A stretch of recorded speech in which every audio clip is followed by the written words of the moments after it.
here, but we're muted. Oh, okay. I just tried to call you. Okay, so how we doing this? You didn't read the stuff, did you? We've been sending emails out the last few days with instructions. Yeah, well, I got the latest email where you changed a few of the, names and stuff like that. All right. We should do this over the phone, though.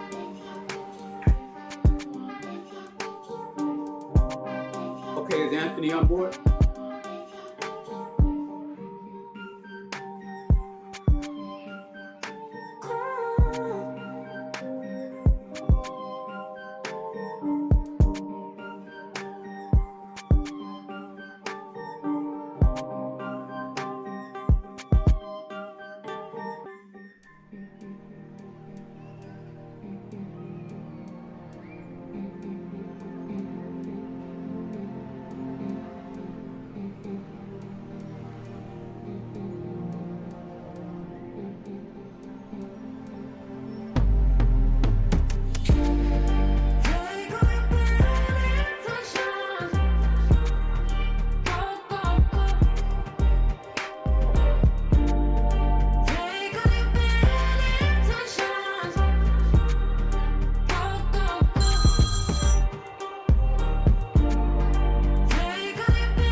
Yeah.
Darkest hour, I wanna come for you. I know you've been alone.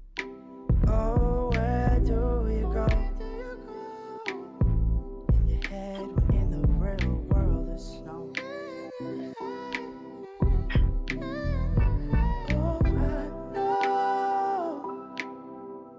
Oh, I know how you hate the cold. Spend your life searching for more. Afraid to leave, afraid to show. Afraid to leave, afraid to leave, afraid to show. Sometimes find yourself knowing no. Lost and looking for a soul. Grabbing for what you can hold. Sometimes realize there's nowhere to go. 'Cause the thing we're searching for is just waiting back home.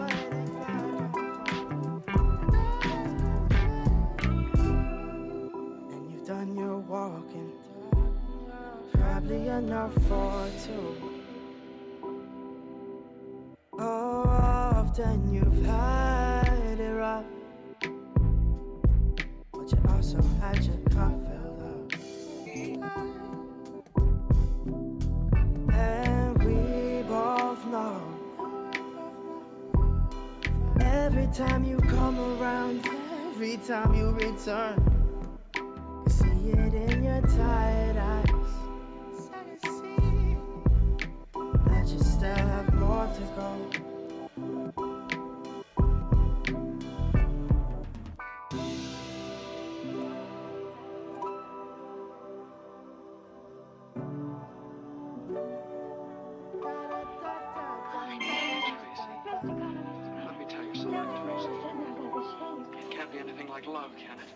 No, no, it mustn't be. It can't. Would it be inconvenient?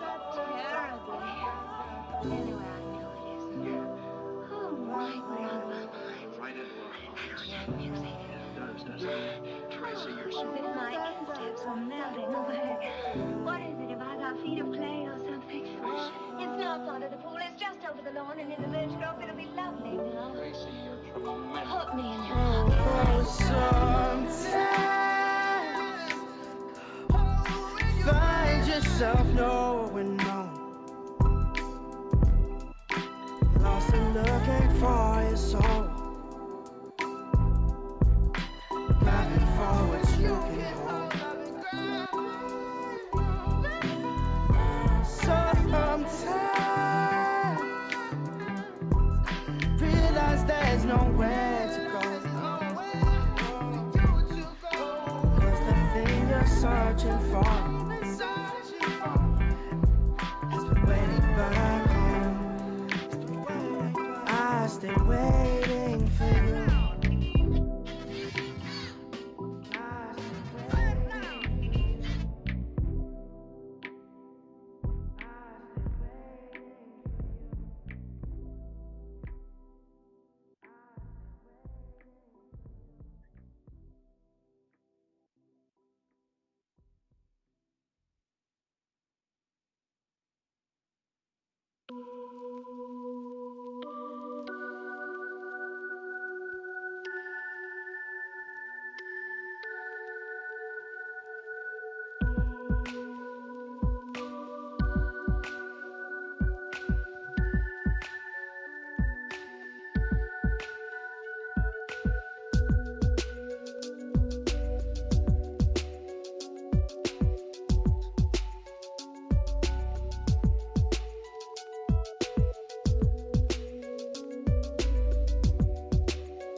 And anytime you find the government involved in a conspiracy to violate the citizenship or the civil rights of a people, then you are wasting your time going to that government expecting redress.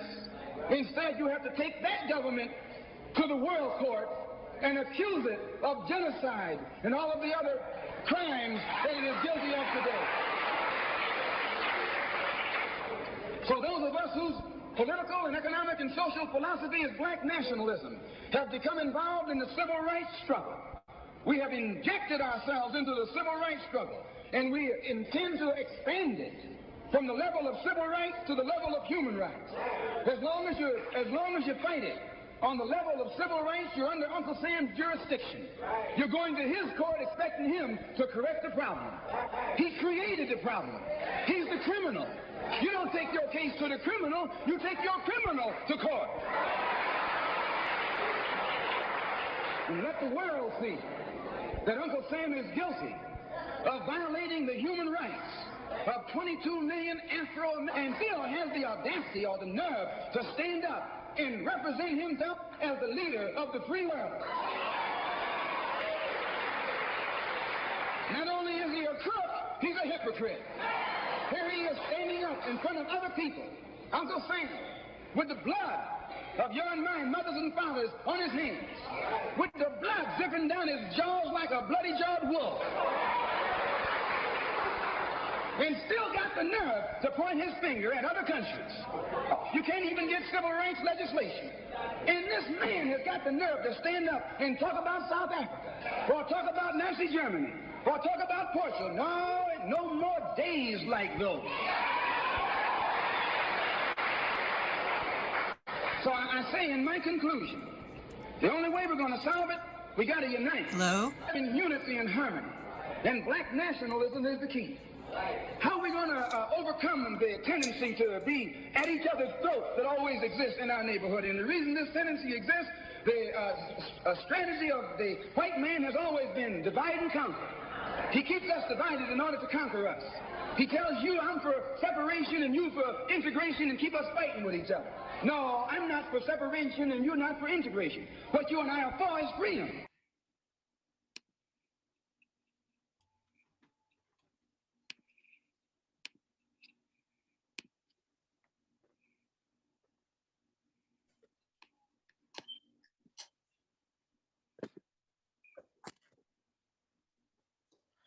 Hello, can everyone hear me? Yes. Thank you. I hear you. Hi. I would like I have the honor of doing the land and people acknowledgement. Many indigenous people refer to North America as Turtle Island. I ask those of us zooming in from Detroit and anywhere else on Turtle Island to take a moment to acknowledge that we are all on native land, stolen land, and to send gratitude to the indigenous people of wherever we are. I honor from Wawayatanong, this Detroit area, the Anishinaabeg, those who are here now, who came before, and those to come.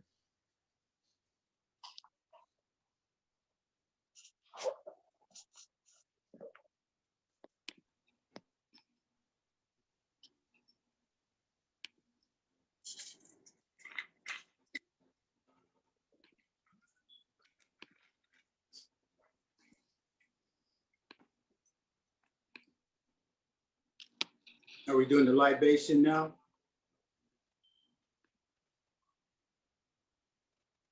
I'm ready. Are y'all ready? Yeah, I think we're ready. Okay, then.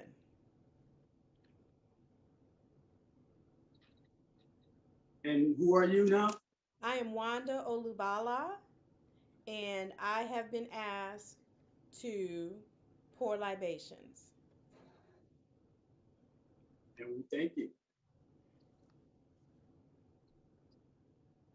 So today we are pouring libations in the tradition that is inherent in African cultures all over the diaspora.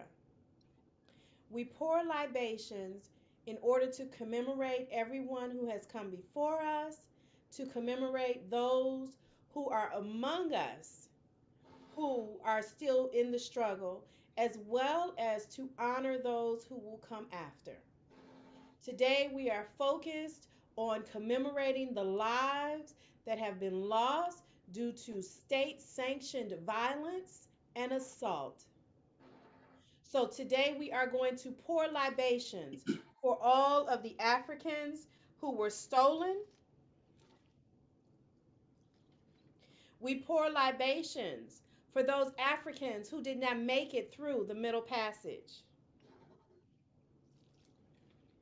We pour libations for the families torn apart during the enslavement of Africans here on this continent. We pour libations for the bruised and battered bodies of Africans who were misused and mistreated and murdered under state sanctioned violence because of Jim Crow. We pour libations for the ongoing assault against black and brown bodies and red bodies on this continent due to over policing and the so-called law and order state. We pour libations for those whose names are known like George Floyd and Breonna Taylor and Ahmaud Arbery. And we pour libations for those names that we do not know and will not know who have died due to police brutality and state sanctioned violence. And we pour libations in honor of the generations that will come after us, for whom we now fight, so that this fight, at least this fight, will not be theirs. And I say, and I ask that we all say in agreement, inside. Sorry. Thank you. All right. Thank you, Wanda.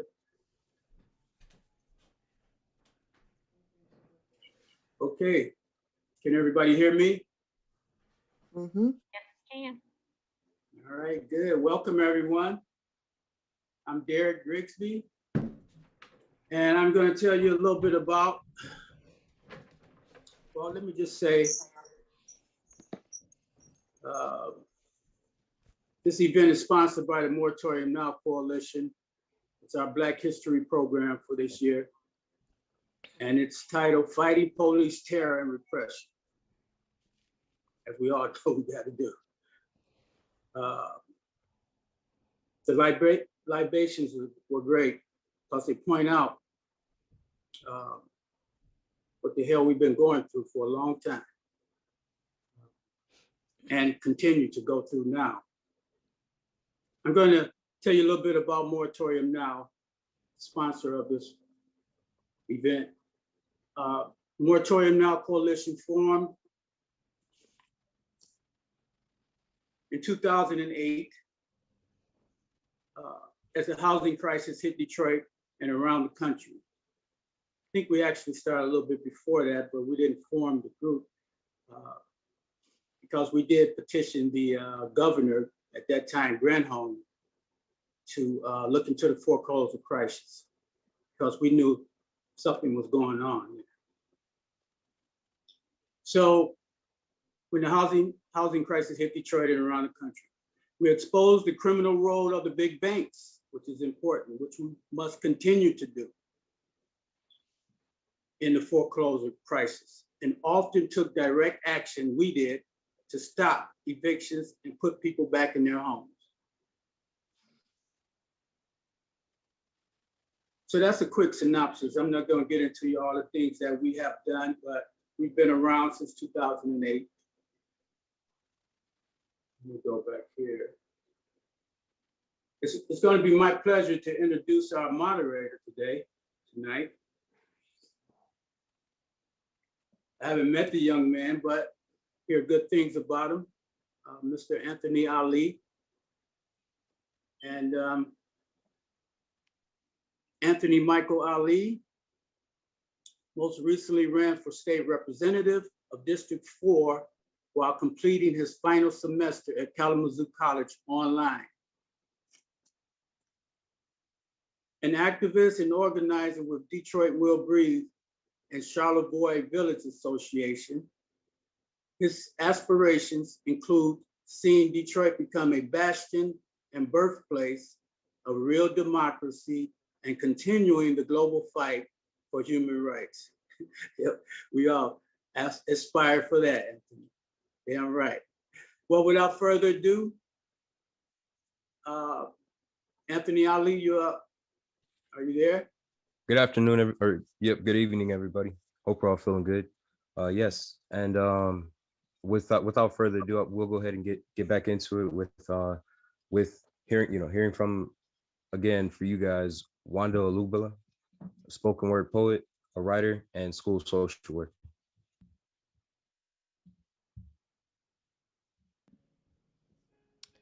Good evening, everyone, once again. Today I'm going to be sharing my work. It's called Epitaph, Draft in Progress. I want to write an epitaph about COVID, but COVID is not over, so an epitaph would be premature when we are still living with the terrifying fear that there is a virus that will squeeze the life from you with the exact accuracy as a knee on your neck.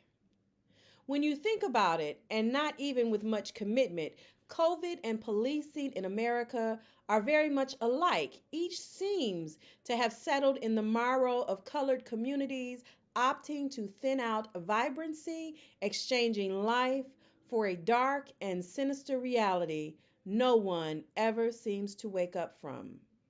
We are all mad here in this place where a knee on a neck and a no knock warrant will render you as lifeless as an indiscriminate respiratory infection turned into an inflammation that becomes pneumonia that ravishes the black body, leaving nothing but skeletons and empty seats at tables. We can talk about Brianna, but Brianna was neither the beginning nor the end of the hunt for black bodies in the name of order by law. I mean, do we even know all their names? What about Geraldine, who was 72 and minding her own damn business? Or Alteria or Rosina? There are so many names. Can we possibly ever know them all? When the inception of this policing deception began so long ago, paddy rollers, militia, the patrols have never ceased, not one single day, since they first snatched black bodies from fertile soil and dragged us screaming and kicking into this cold and dreary place. What if they just leave us all the fuck alone? How much more civilized this world would be without the constant threat of order putting its boots on our necks. We march for justice and for peace, but what if we demanded simply to be left the fuck alone? Like your mother demands after a long day of can't do, from sunup to too tired of trying, long before the sun goes down, in bathrooms full of everyone else's mess, but no Calgon secreted to take her away. So a door slams, and you know that no matter what, you are not to knock or ask for nothing. Let's make a movement of leave us the fuck alone. It doesn't matter that it doesn't rhyme with freedom or equality, because our reality is that they will not, have not, and it appears lack the ability to ever just leave us be. Had they let us be after the first war for our freedom, would we be here demanding rights guaranteed us by the amendments they penned after the change so-called broke to citizenship as naturalized humans on the soil we toiled till our backs broke? Had they left us alone after the world saw the horrors of that long red summer, after the spring when my grandfather first drew breath and then bid goodbye to his mother Eunice with the Indian hair and sad eyes, would he have known a world of kindness rather than one of gut-wrenching poverty that demanded little limber boys go down in the hole first, no matter the soot? Had they gone about their own business and we took on our own, perhaps instead of commemorating the sanctioned murder of the genius El Hajj Malik El Shabazz, we would instead be preparing for his 96th rotation around the sun. The Constitution sets precedents for citizenship, for voting, for due process under the law, for freedom to assembly. So, if they had in fact left us the fuck alone, we would walk to the polls in droves, maintain commerce in our communities, fund schools that teach truth, and feed our elders what they need. Yeah, I'd like to write an epitaph for COVID and pen a line or two for order according to the law that would include, I'm so glad they left us the fuck alone. Amen.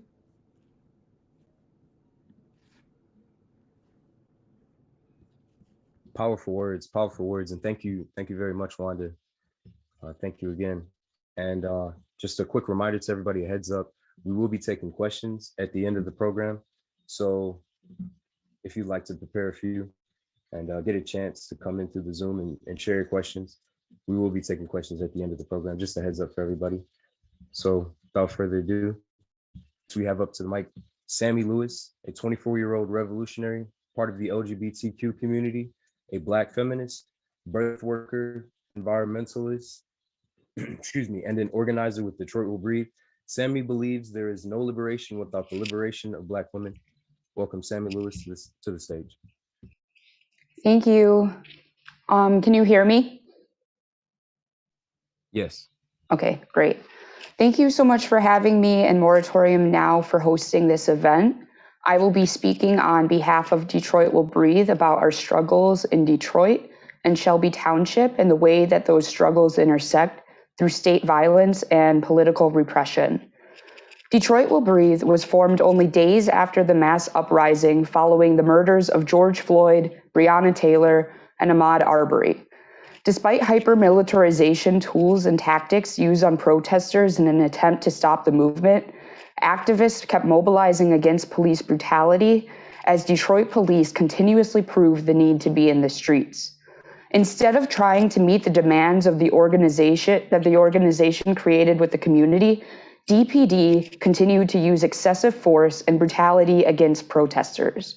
Following a summer of state violence, Detroit Will Breathe was able to file a lawsuit against the city of Detroit and a restraining order against DPD, in which we were granted an injunction for the remainder of the case.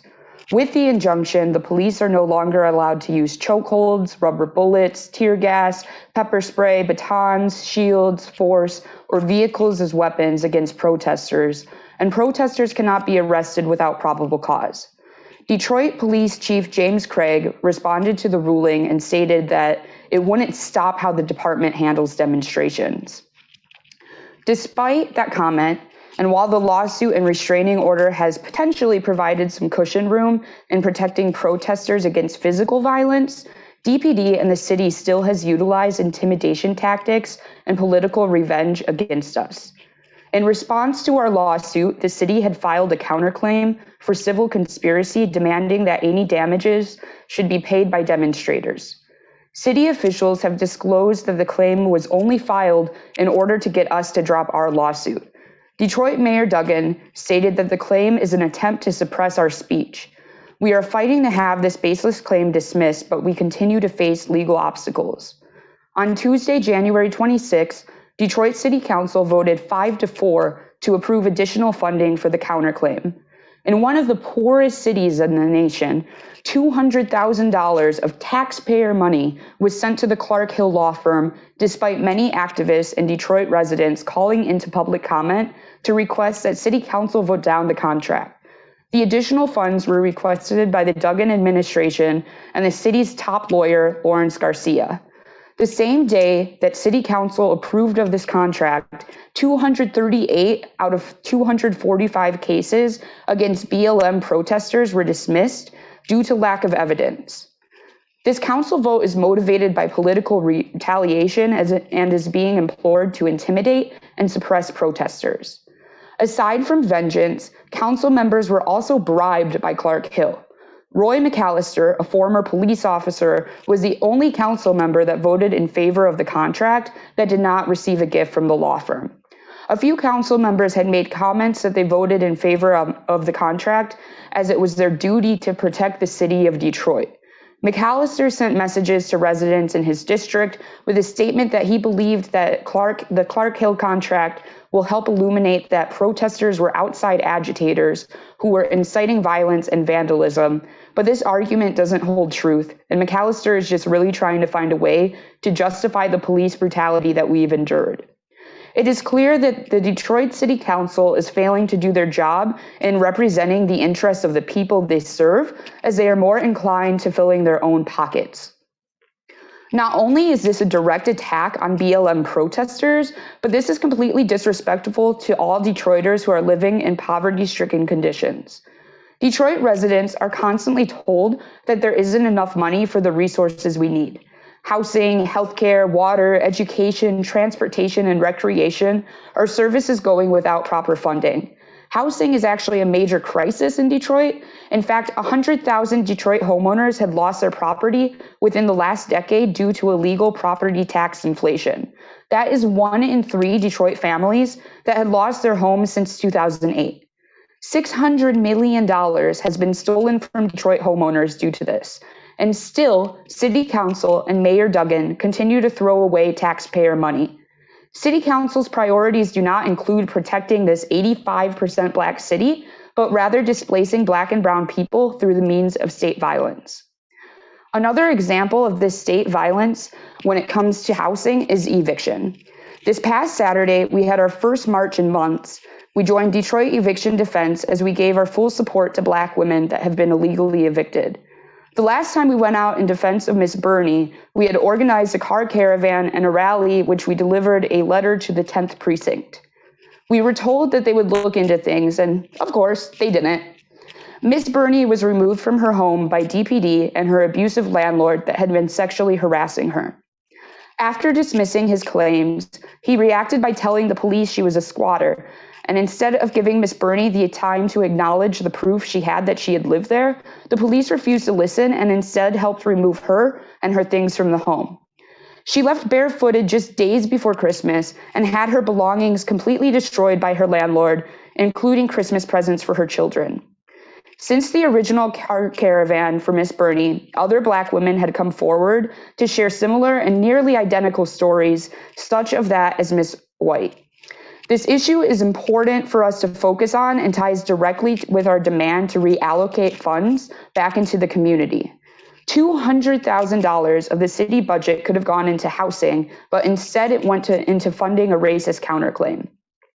In addition to this counterclaim, DPD is asking for another $40 million to be added to their already $330 million police budget. If City Council approves of this budget increase, it's going to send an even clearer message to Detroiters that our lives don't matter and that there are no consequences for police brutality. Detroit Will Breathe demands that the city refuse to reward DPD with additional funding for their violence and hostility, and instead puts the money into resources and services for the community. City Council failed to do this with the funds for the counterclaim, as they clearly stated that protecting gentrified property in the name of Dan Gilbert and Mike Ilitch is worth more to them than the people. So now I will be redirecting my focus from Detroit to Shelby Township. Back in May 2020, Shelby Township Police Chief Robert Shalide made some aggressively violent remarks towards Black Lives Matter protesters on his personal social media page. In these comments, he called protesters wild savages and vicious subhumans that deserve to be out in body bags. This language is exactly what encourages violence towards the movement, like that of Kyle Rittenhouse. Following only 1 month of suspension and being forced to take cultural awareness classes for his comments, the Shelby Township Board of Trustees took a vote 5-2 to allow Shalide to resume serving as chief. This type of allowance of Shalide's behavior promotes right-wing violence, such as what we saw on January 6th during the storming of the U.S. Capitol. On Saturday, October 24th, we had joined forces with Shift to demand accountability for the Jim Crow-style climate of racism in Shelby. Both organizations called to demand Shalide's removal or resignation. Immediately upon marching, we were attacked by 5 different police departments, K-9 units, and SWAT operatives that attempted to trample over the basic right to protest. In addition to being met with riot shields and brutality, 5 protesters, to be later known as the Shelby Five, were charged with felonies and others had received misdemeanors.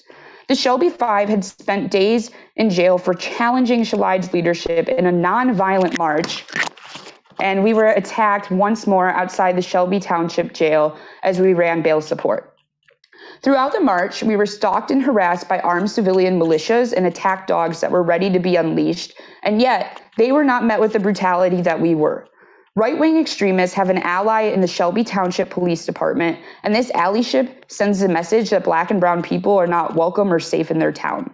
We must criticize the police and the way that they defend white supremacy, but we also must understand that the police are only a sanction of the state. So we must also challenge the silence and inaction of elected officials and representatives whose hands are just as dirty when it comes to the violence perpetrated by the state and its right-wing allies. While we have and continue to fight to get these charges dropped, the new Macomb County prosecutor, Peter Lucido, has chosen to enforce further criminalization tactics on protesters. On January 25th, 6 additional activists were served warrants for their participation in the October action, 3 months after the fact. These charges showcase political violence and retaliation in response to the denunciation officials received to their response to January 6th. Those who participated in the event at the Capitol were not only let into the Capitol by police, but they were told to go home by Trump, whereas Black and brown people face severe consequences and harsh critiques for fighting for our right to live.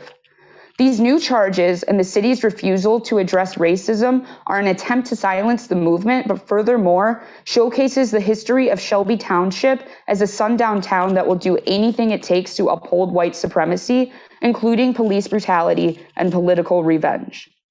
The struggles in Detroit and Shelby Township are different in a lot of ways, but they also strike many similarities. They are both prime examples of intimidation and segregation as tactics that are utilized to promote and incite state violence while protecting white supremacy and white property. As we acknowledge these obstacles and the effects they have as attempts to silence and stop the movement, we must keep building around these issues. We will not back down to bullies with badges or the politicians that encourage police brutality on those that question the system. This year, it's important to focus in on these housing issues as well. We must connect evictions and illegal inflation to being tactics of state violence that are used to displace Black and brown people. Violence is not always in the form of batons and shields, but it is a tool being used to continuously suppress the people. It's important to continue to challenge the power of the state and to demand the reallocation of money and power back into the hands of the working class and the oppressed. We have a lot of work ahead of us, but we are committed to fighting for justice and liberation. Thank you again for having me speak on behalf of Detroit Will Breathe and our struggle when it comes to fighting repression and state violence.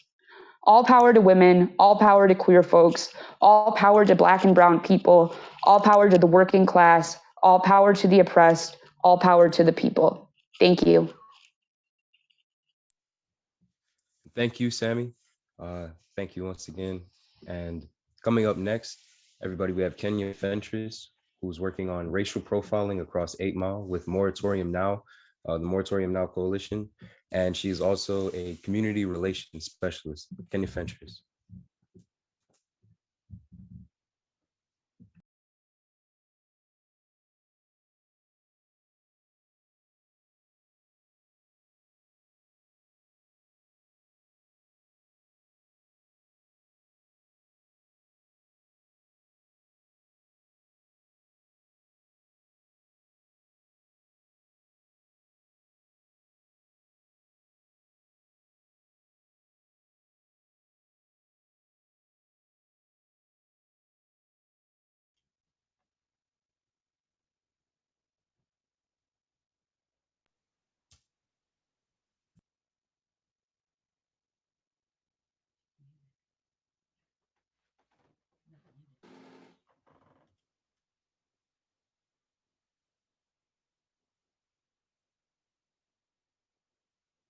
So we can't find Kenya.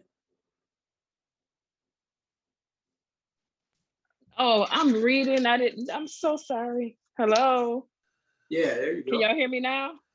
Yeah, we hear you now. Go ahead. Oh, I'm so sorry. Oh, Cash App is Yeah, I was wrong. gonna give them to your mother. okay, racial Cash App is profile. wrong. Racial profiling across 8 Mile billboard campaign. This billboard campaign is a 24-hour protest against the harassment of Black people by police. Black people fear crossing 8 Mile and most of the borders leading to the suburbs because it often leads to negative encounters with the police. Racial profiling while driving is the #1 tool used to suppress Black lives and is the leading cause of police brutality. Police misconduct, excessive tickets, and mass incarceration. This type of heavy policing is in place to keep us in line and out of their neighborhoods. We are fighting back and letting them know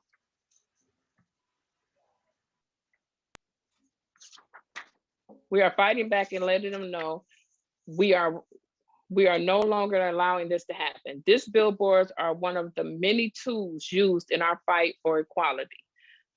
Placing them in key locations where profiling takes place brings awareness daily to everyone that passes by, letting them know we are watching.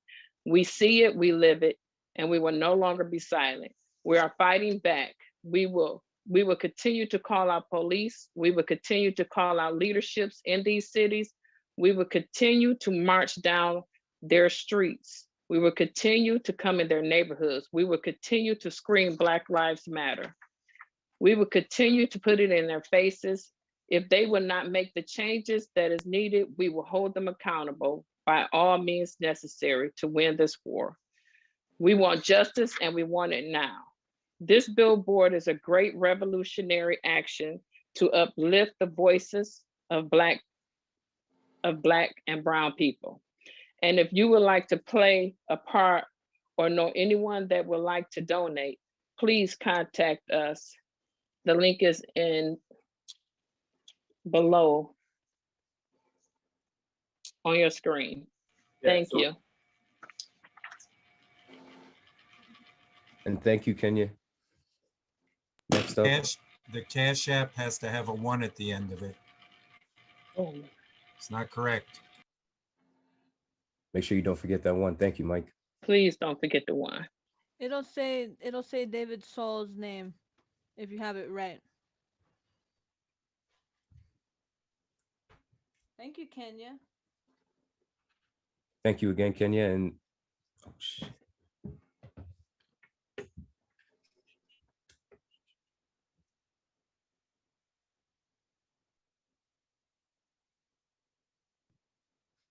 And then we have Sarah Torres, a human rights activist, an indigenous queer, and a musical artist. Sarah is a singer and a songwriter and a musician for the people. And here we have Sarah Torres with a musical presentation for everybody.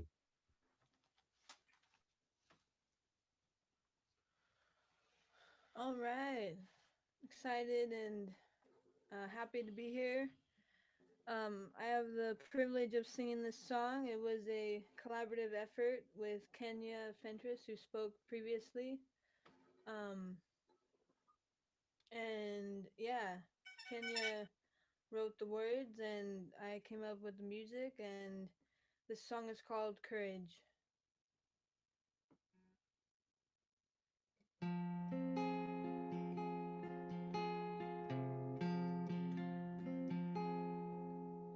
They say the world will be much better. They say there'll be a time when all life matters. They say we have a purpose. Hold on, wait. They say be courageous, be brave. They say you have to be strong. I wonder, could they all be wrong?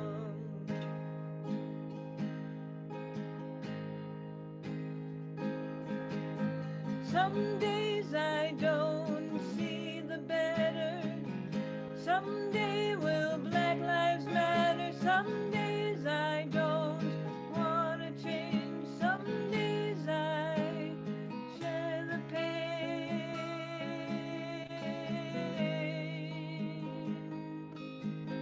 Some days, those days I still have courage. Some days I don't know my purpose. Some days I don't have to change. Some days I feel afraid.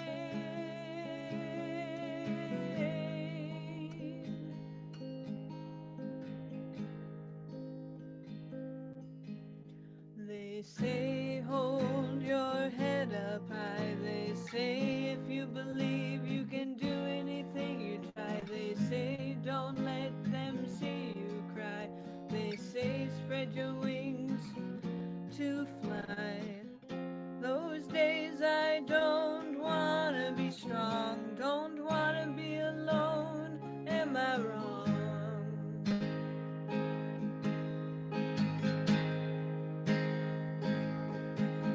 Some days courage is pain. Some days courage is taking the blame. Some days courage is admitting you have doubt. Some days courage is admitting you're burnt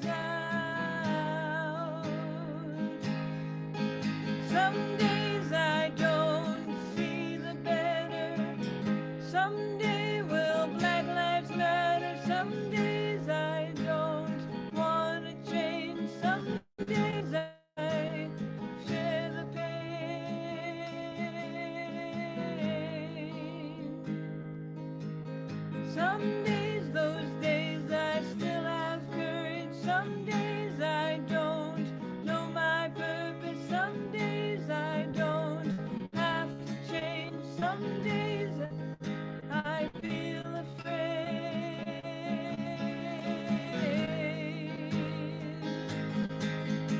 Some days I don't see the better. Someday will Black Lives Matter. Some days I don't want to change. Some days I share the pain.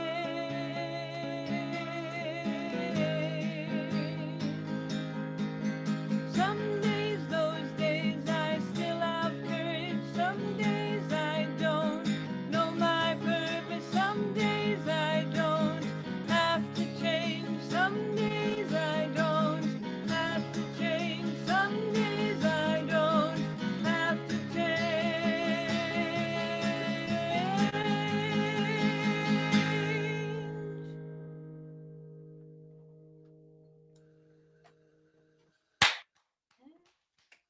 Thank you, Sarah. Wow, thank you, Sarah. Thank you very much. And next up, everybody, we have Julie Hurwitz, the Vice President of the Michigan chapter of the National Lawyers Guild and a partner in the law firm Goodman Hurwitz. Julie is also a board member of the Sugar Law Center for Economic and Social Justice and the Michigan Coalition for Human Rights. Julie Hurwitz, everybody.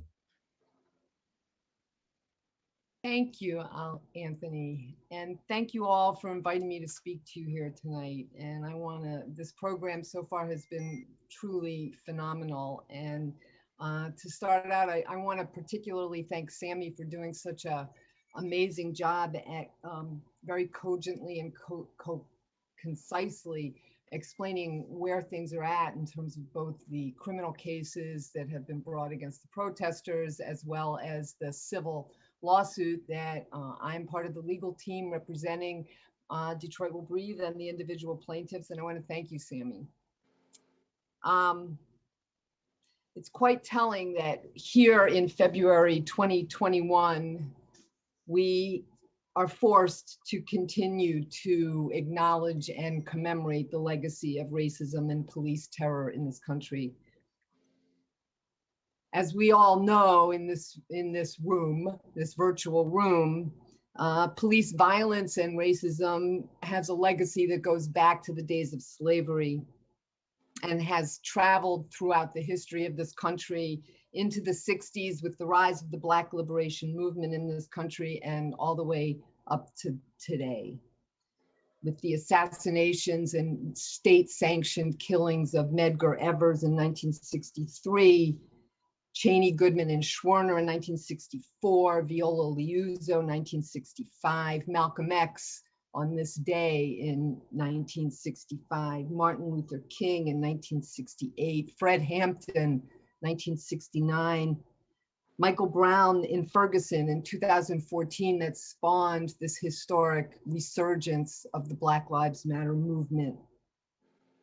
The client that I represent, who was an unarmed Black man shot by an 8th Precinct police officer in July of 2017, George Floyd, Minneapolis, Breonna Taylor, Hakeem Littleton in this city just this past July.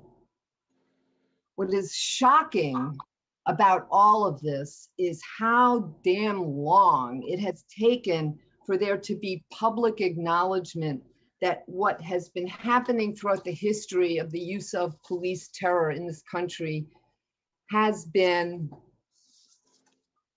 and will be, until we win this struggle, one form of police violence or another, and institutional in its core. We know that, of course, not all victims of police terror are people of color. But if you are a person of color in this country, you walk with a target on your back whenever you step outside your door. And it has been institutionally driven from the beginning. What is new about today's reality, however, is the evolution of public consciousness. A new awareness even in the mainstream public discourse, we are now beginning to see more and more of a recognition that police terror, racism, unfettered police violence is not simply a handful of individual rogue police officers, but rather that it is endemic to the culture of policing.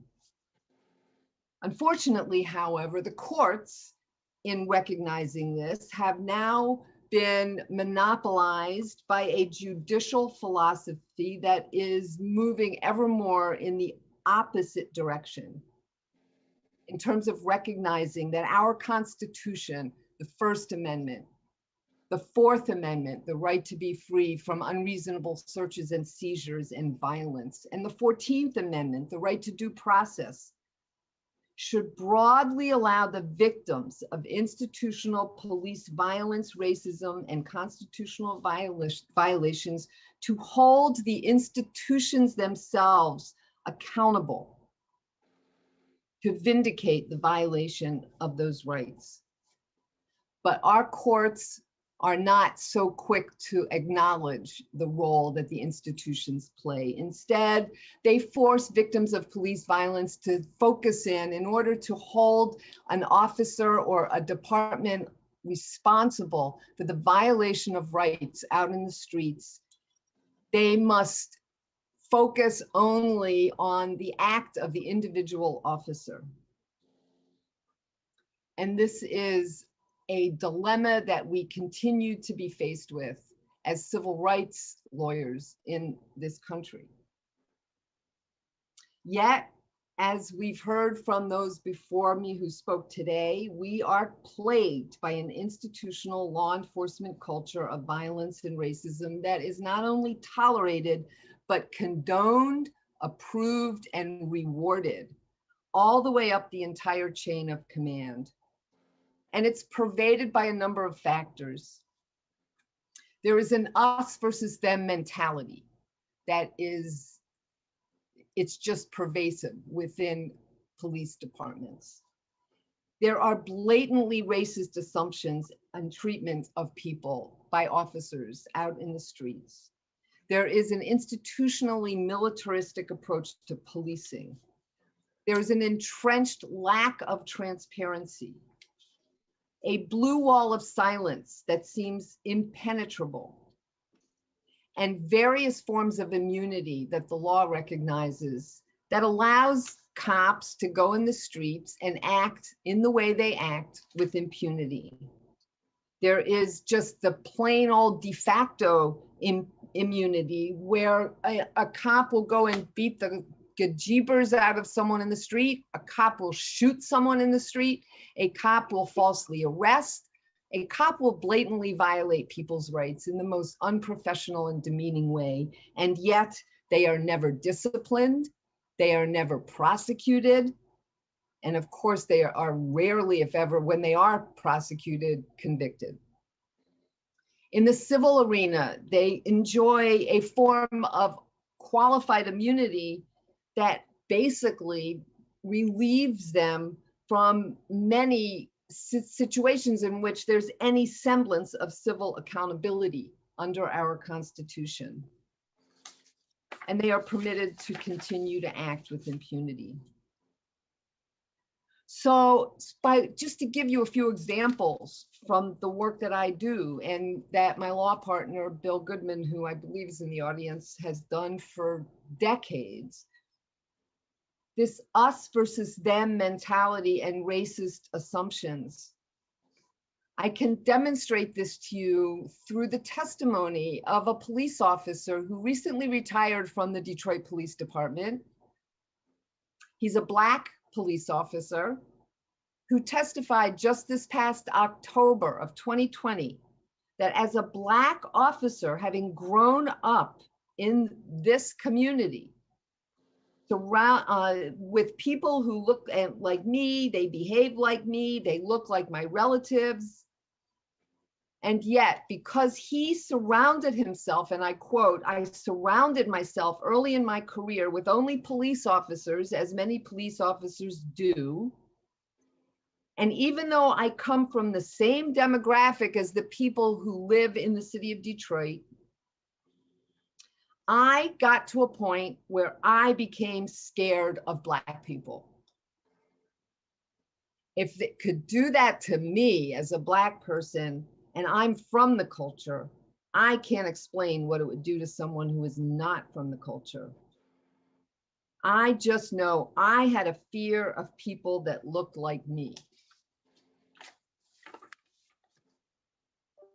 That is a very powerful statement from an officer who is African American, who was, at the time that he retired, a detective in the homicide unit of the Detroit Police Department, and who did not hesitate to cover up and lie and fabricate evidence in warrant requests in order to avoid,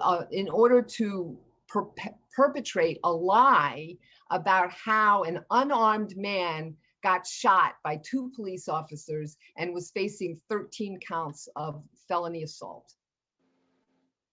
And he prepared a warrant request to the police department that presented blatant lies with every single eyewitness in the street who saw what happened, unanimously corroborating that Mr. Gaddis was unarmed. They never saw a gun in his hand, and he had his hands in the air and got shot twice, and then prosecuted for being armed with a gun that showed up out of nowhere after he was shot. What about the militaristic approach to policing? We've all seen over the past years how the federal government has been providing literally military armaments to local police departments around the country in order to accelerate and escalate their presence of terror in our communities.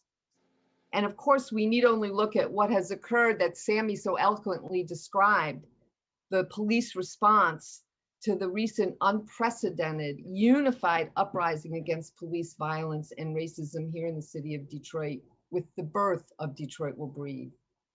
And we all watched and experienced with shock and alarm at the unfettered militaristic use of violence that was leveled against the protesters and those supporting them, including medics and legal observers.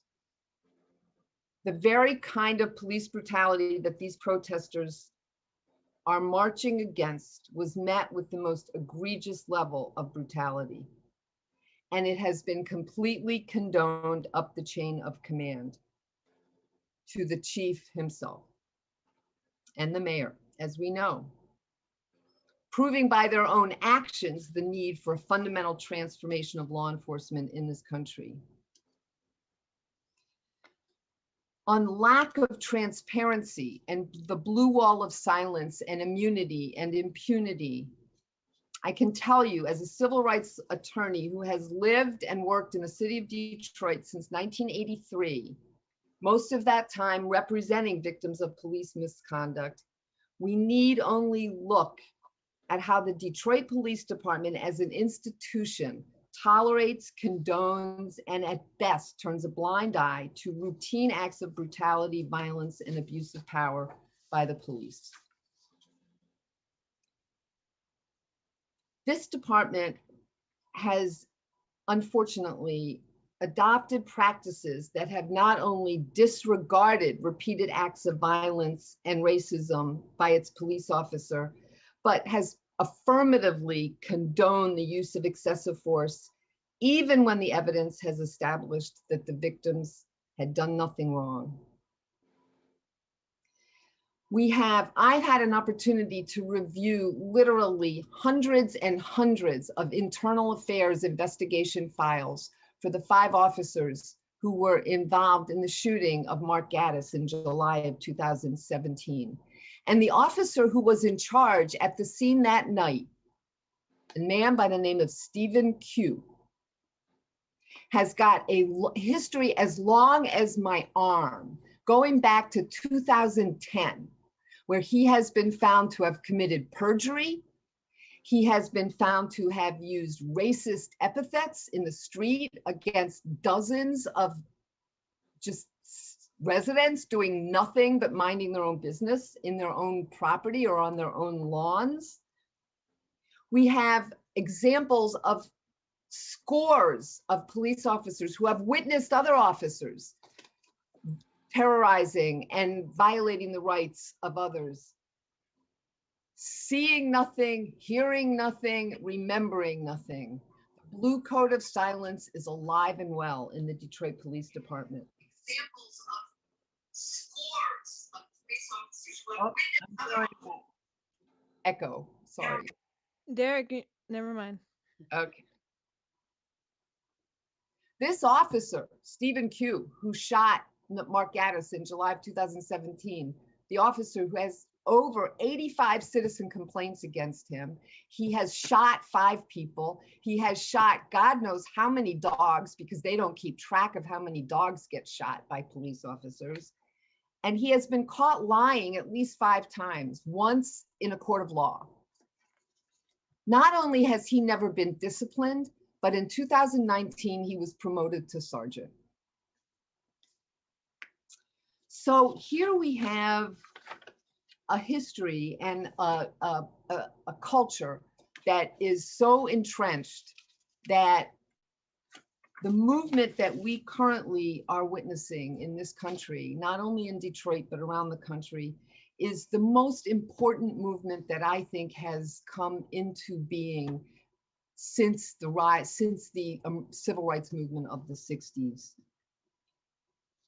Our struggle in the streets, in the courts, in the halls of legislature continues.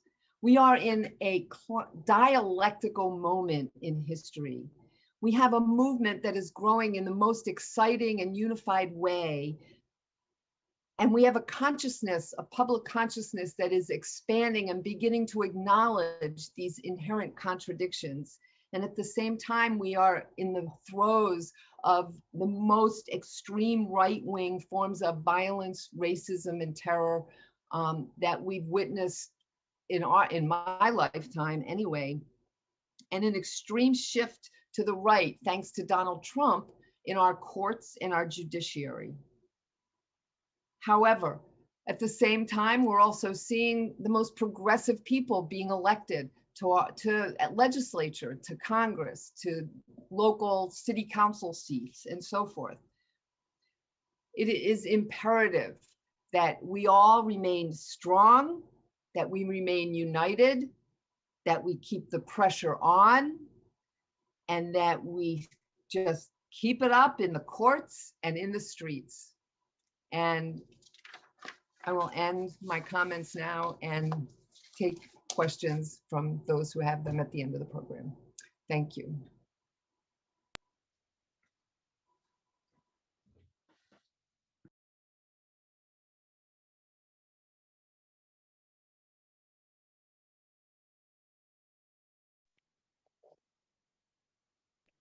And thank you, Julie.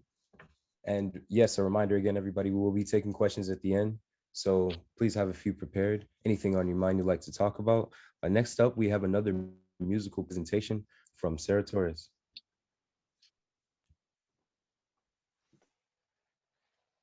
All right. This next song, I was gonna give a little background. Um, Back in California, where I'm from, in Northern California, most north of the Bay Area, my partner Verbena and I ran an organizing and resource center called PARC, People's Action for Rights and Community, and um, most of a lot of the police terror was targeted towards houseless folks, um, and this song I wrote to honor someone who died on the street. Her name is Defe Moon. Um, it was in February, maybe 4 years ago now. Um, and I hope that I can honor her with this song, continue to honor her, and to um, give peace to anyone who's lost someone they love from injustice or to any reason. But Here we go. This is called May Your Spirit Soar.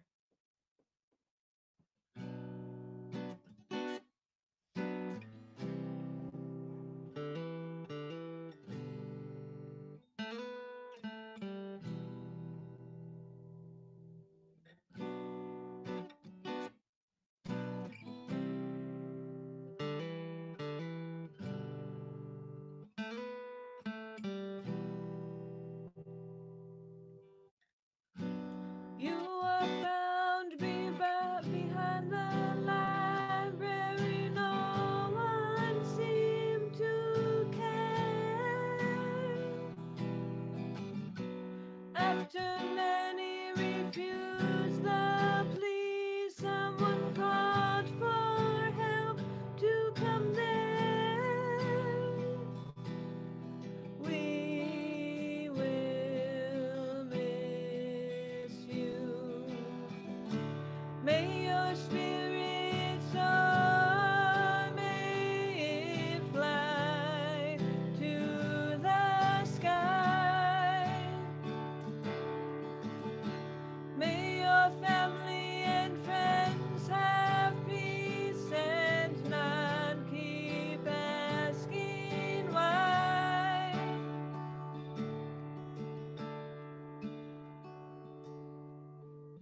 Forced by police and society to run and hide away. Then when you die, still no one asks why you were forced to live this way. We will honor you by defending the right to sleep, by defending the right to be free, by standing up to the powers that be, the system that holds us down. We'll stand our ground. We've got to stick together. For those who've died so soon, may your spirits soar, may they fly to the sky. May your family and friends have peace and not keep asking why. May your spirit soar, may it fly to the sky. May your family and friends have peace and not keep asking why.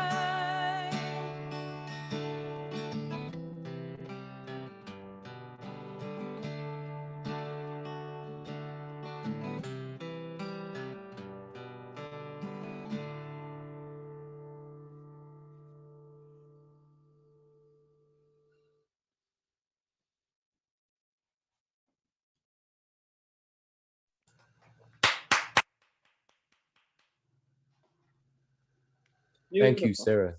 Thank you very much. Wonderful performance. And next up to the mic, we have Abayomi Ezekwe, editor of the Pan-African Newswire and a contributing writer to Fighting Words and other publications. He is a co-founder of Moratorium Now, of the Moratorium Now Coalition and MECAW. Miko. Abayomi Ezekwe. Well, thank you so much, Brother Anthony. It's a pleasure to have you as a facilitator at tonight's special gathering. And I want to thank all the other speakers and artists, people on the tech team, people that have been doing outreach to make this meeting possible. I just wanted to speak a few minutes tonight on Malcolm X.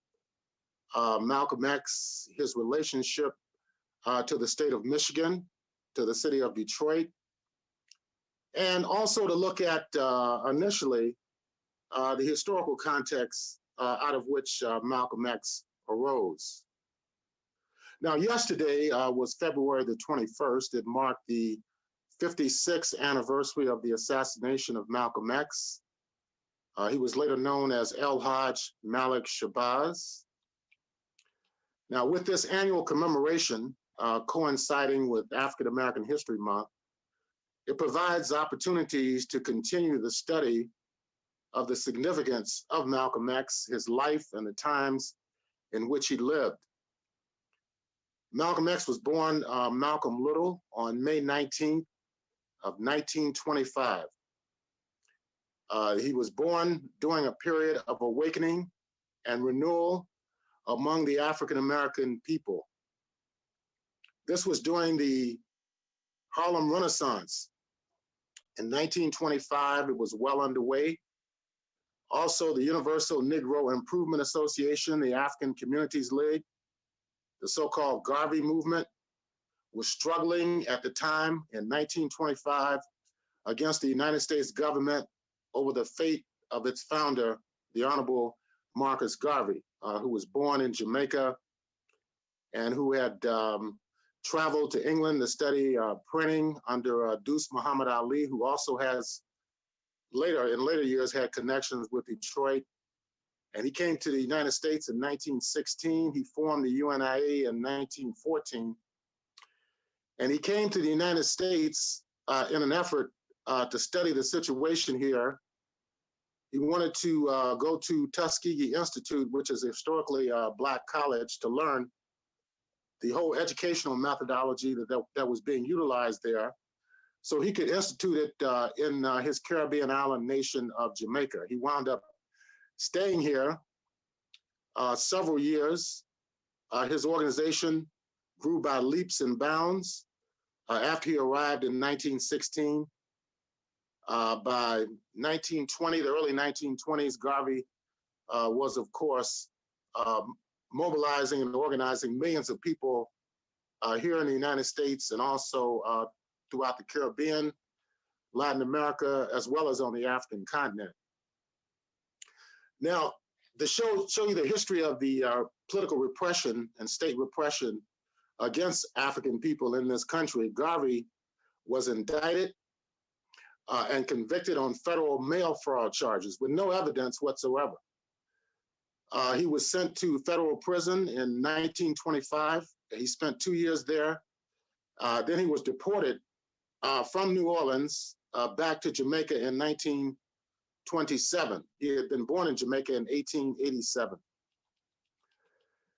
Both of the parents of Malcolm X, and this is very important, Earl and Louise Little, were members of Marcus Garvey's organization, the UNIA. So Malcolm X did not come out of a vacuum. He was part of a family that was political and that had played a critical role in the historical development of Black people in the United States and worldwide. Malcolm's parents had met at a UNIA convention in 1919 that was held in Montreal, Quebec, in Canada. Earl Little was a Baptist preacher. Louise, Malcolm's mother, was a writer for the Negro World newspaper that was published by the UNIA. And today we've been able to uncover copies of articles written by Louise Little, and recently a photograph of Louise Little as well during that time period. Very strikingly beautiful, intelligent looking woman. Now, Malcolm was born in Omaha, Nebraska. He would leave the city with his family after their home had been burned down by the Ku Klux Klan. This was during the 1920s. His family later moved to Milwaukee, Wisconsin. And then they later moved to the Lansing, Michigan and Mason, Michigan area. Racist violence would follow the family due to the character of national oppression in the US and the militancy of the Little family.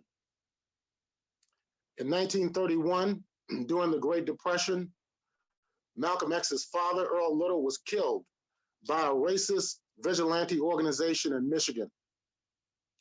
Malcolm X in later years said the group responsible was known as the Black Legion. This was a violent right-wing organization which was largely funded by industrialists in order to suppress labor organizers, to suppress African Americans and other ethnic groups in the state of Michigan. Eventually, after the death of Earl Little, the family was broken up. Young Malcolm, who had like 6, 7 other brothers and sisters, was sent into foster care.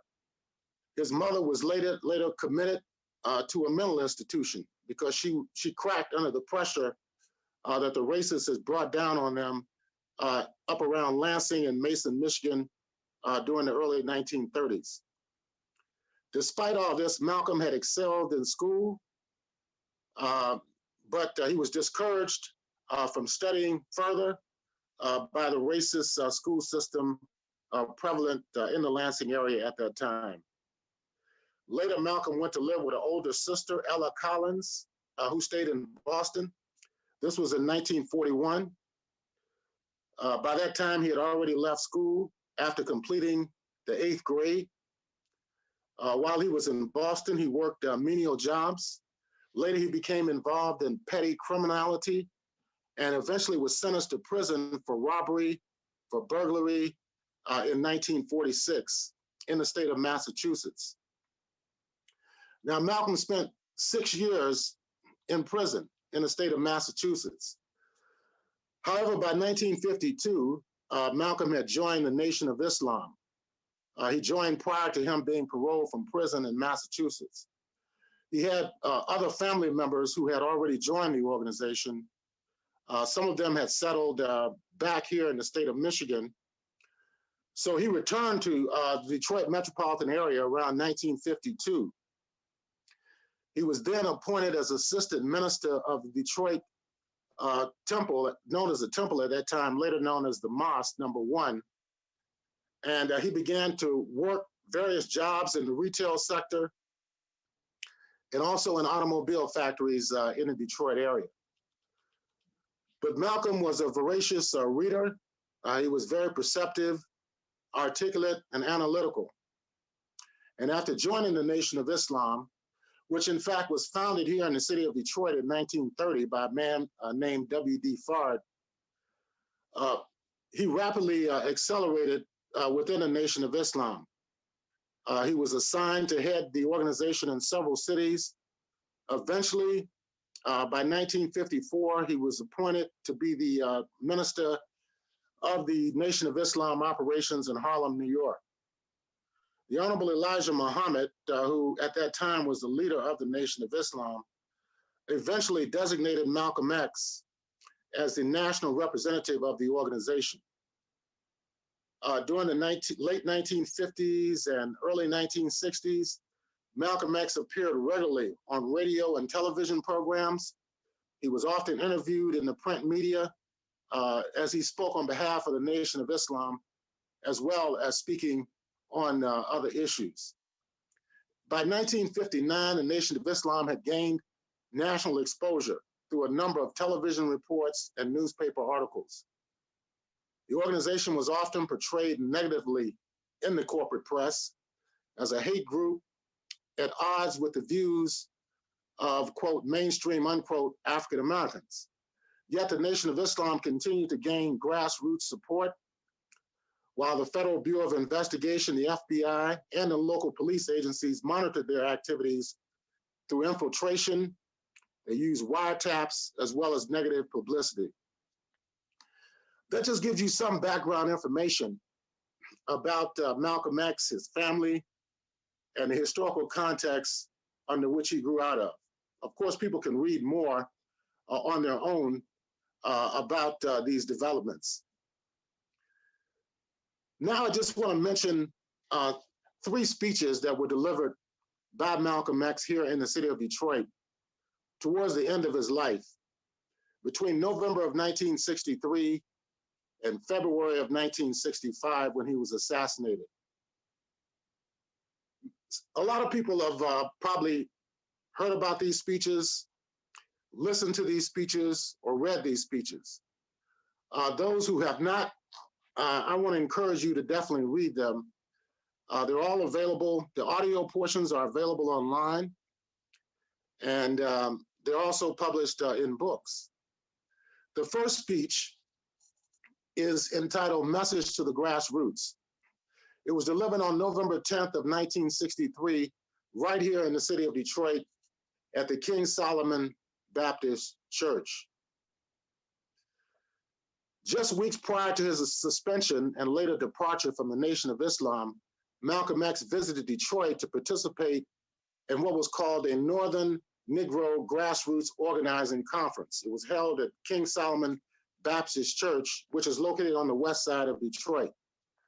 Malcolm would deliver an historic speech at the gathering. It was later entitled Message to the Grassroots. The speech was recorded by the Afro-American Broadcasting Corporation, which was owned by attorney Milton Henry, who has passed away, but he's someone as well who had made a tremendous impact on the Black struggle here in this city as well as around the country. Malcolm would also speak at Wayne State University during his trip to Detroit in November of 1963.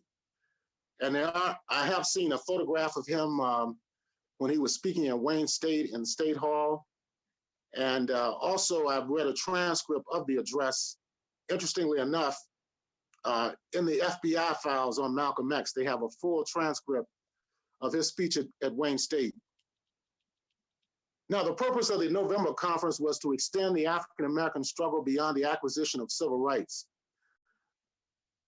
to turn it into a more militant movement. In 1963, this was a monumental year as far as the civil rights struggle was concerned. There was the outbreak of mass demonstrations and civil unrest in numerous cities in the South and other regions of the United States. Birmingham, Alabama had exploded with mass youth demonstrations, and one of the first urban rebellions of the period occurred in Birmingham in May of 1963. Medgar Evers, who was the NAACP field secretary of Mississippi, was gunned down outside his home in Jackson, Mississippi, the capital, in June of 1963. In response to that, in Detroit, the largest civil rights demonstration up to that time in history was organized on June 23rd, which represented the 20th anniversary of the so-called race riot of 1943. The race riot of 1943 resulted in the deaths of over 20 African Americans and several whites as well. It was reflective of the racist atmosphere which existed in Detroit and in the United States during the period of World War II. The Detroit Walk to Freedom attracted an estimated 125,000 to 250,000 people. It was a huge manifestation. The event had been spearheaded by progressive clergy in Detroit and community organizations. There were figures such as Reverend C.L. Franklin of New Bethel Baptist Church was one of the key organizers of the demonstration. It was also James Del Rio, who was an educator and a businessman and later served as a judge in Detroit. The Reverend Albert Clay, who was at that time minister of Central United Church of Christ, later becoming the Shrine of the Black Madonna.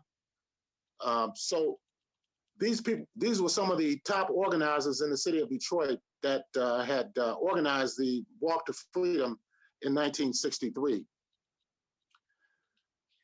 Now we want to just fast forward briefly. I just want to quote from Malcolm X's Message to the Grassroots speech that was delivered at King Solomon Baptist Church on November 10th of 1963. What did Malcolm say that was so controversial in that speech? One thing he challenged was the whole concept of a nonviolent revolution. He said that, quote, "Look at the American Revolution of 1776. That revolution was for what? For land.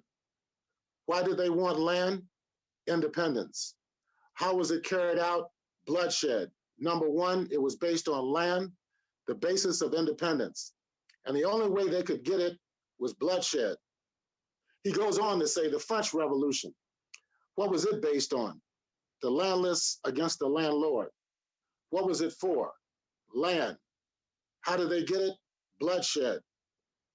Was no love lost, was no compromise, was no negotiation. I'm telling you, you don't know what a revolution is. Because when you find out what it is, you'll get back in the alley. You'll get out of the way. He goes on to say the Russian Revolution, what was it based on? Land. The landless against the landlord. How did they bring it about? Bloodshed. You haven't got a revolution that doesn't involve bloodshed. And you're afraid to bleed.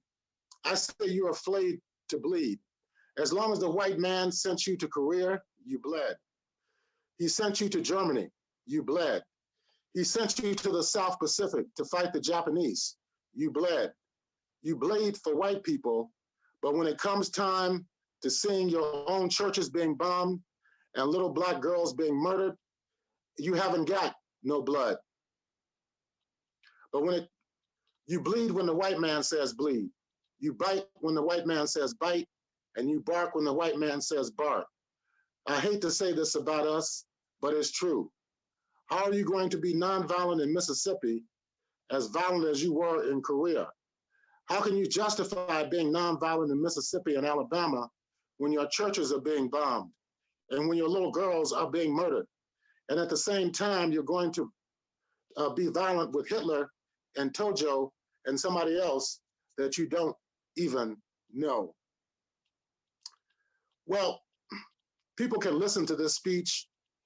Like I said, it's online. You can hear it in its totality, and you can also read it in several books. Next, I'd like to talk about the second speech that he delivered here in Detroit during this time period, and that was on April 12th of 1964. This meeting was also held at the King Solomon Baptist Church, located on 14th Street and Ferry Park, 14th and Marquette, around Ferry Park on the west side of Detroit. On December 1st of 1963, Malcolm X addressed a crowd at the Manhattan Center in New York City. The theme of the address was centered on what he described as God's judgment of white America. Elijah Muhammad, the leader of the Nation of Islam, had directed all ministers for the Nation of Islam to refrain from comments on the November 22nd assassination of President John F. Kennedy.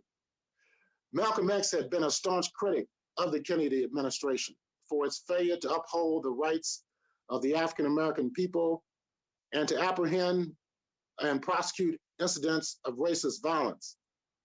Over 2 months had passed, and yet nothing had been done to punish those responsible for the 16th Street Baptist Church bombing.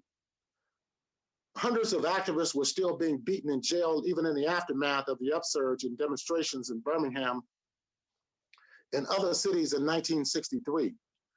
4 little girls between the ages of 11 and 14 were killed in that bombing.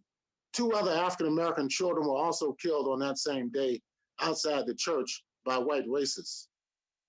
Now, during a question and answer period at the Manhattan Center on December 1st, 1963, someone asked what Malcolm X's view was on the assassination of President Kennedy.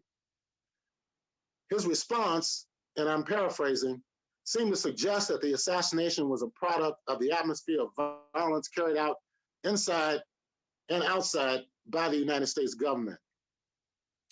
Consequently, the death of Kennedy was a case of, quote, the chickens coming home to roost, unquote, noting that there were many Africans who had been assassinated at the aegis of the U.S., while no corrective, punitive legal actions were taken in regard to finding justice for them. 4 days later, it was announced by John Ali of the Chicago headquarters of the Nation of Islam that Malcolm X comments did not reflect the organization and that he was being silenced from speaking publicly or within the organization for 90 days. And of course, after the 90 days was over, the suspension was made indefinite.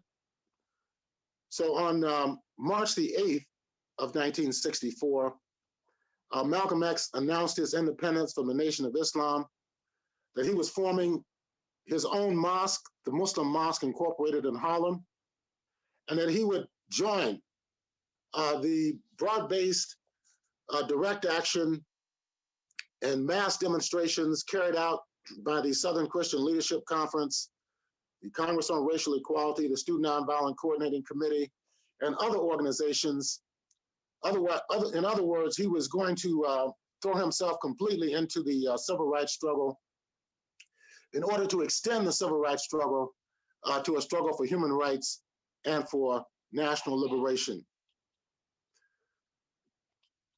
Malcolm, in his speech on April 12th, and this speech has been entitled "The Ballot or the Bullet," he said, right here in Detroit, that just as it took nationalism to remove colonialism from Asia and Africa, it will take Black nationalism today to remove colonialism from the backs and the minds of the then 22 million Afro-Americans here in this country.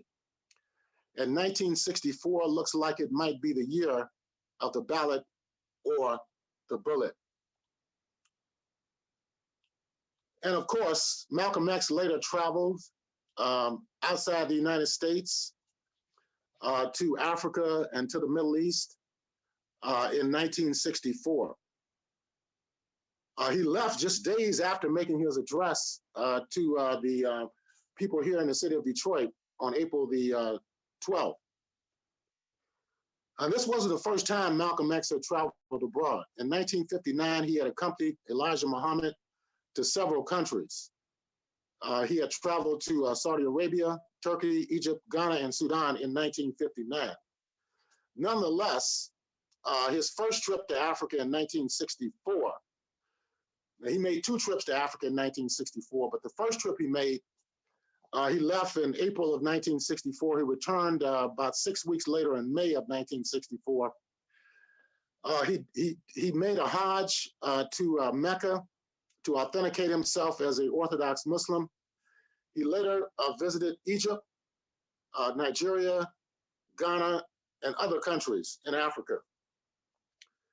And of course, during this trip, he was able to speak his mind fully. He was able to completely embrace the struggle for Pan-Africanism and anti-imperialism. He delivered an address, a major keynote address at the University of Ghana at Legon in May of 1964. This was when Dr. Kwame Nkrumah was president of Ghana at that time period. After coming back from Africa in June of 1964, Malcolm X formed the Organization of Afro-American Unity based upon the work of the Organization of African Unity, which he had visited their summit during his second trip to Africa during 1964. He went to the AAU summit in Egypt. He drafted and circulated an 8-page memorandum calling for the African nations to support the struggle of the African American people against racism and national oppression.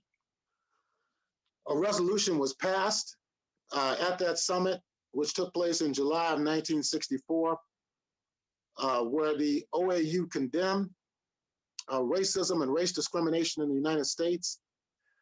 And interestingly enough, that same resolution was used just last summer of 2020. The African Union, which is the predecessor to the Organization of African Unity, utilized that same resolution that was passed in 1964 at the aegis of Malcolm X to call for a hearing before the United Nations Human Rights Council, which took place in Geneva, Switzerland. The brother of George Floyd addressed the United Nations hearing, where he implored the international body, the United Nations, to take action in support of the African American people. I'd just like to wrap up by talking about Malcolm X's last visit to Detroit in February of 1965. He spent nearly 5 months in Africa between July and November of 1964. And he also spent time in West Asia as well, in Saudi Arabia as well as Lebanon. And of course, when he came back to the United States, he was committed more than anything to bring about a political organization that could lead a liberation movement against racism and national oppression here inside the United States. His last speech here was delivered on February the 14th of 1965. It was delivered at Ford Auditorium, which no longer exists. It's been torn down. But in that speech, he focused heavily on the revolutions that were taking place across the African continent at the time. And he said that, quote, so we saw that for the first time, some of the remarks during that speech, I want to quote from right now. He said, quote, so we saw that for the first thing we do as a people is to unite. Not only unite us internally, but we have to be united with our brothers and sisters all over the world. It was for that purpose that I spent 5 months in the Middle East and Africa during the summer. Malcolm X went on to say the trip was very enlightening, inspiring, and fruitful. He said, I didn't go to any African country or any country in the Middle East for that matter and run into any closed doors, closed minds, or closed hearts. I found a warm reception and an amazing deep interest and sympathy for the Black man in this country in regard to our struggle for human rights. He talks about his travels in Egypt, in Ghana, and in other countries on the African continent. That week, Malcolm would deliver 3 more public addresses before his assassination.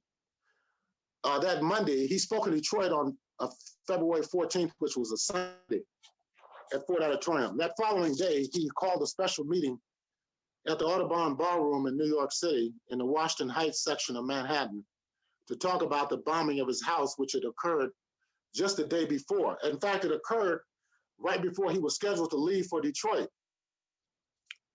Yet he still, after securing his family, boarded a plane and came to Detroit amid that type of terror being inflicted upon his family. And he also spoke at Barnard College. Actually, he spoke at AME Church in Rochester, New York on February the 16th. And then 2 days later, he would speak at Barnard College in New York, which was his last public address.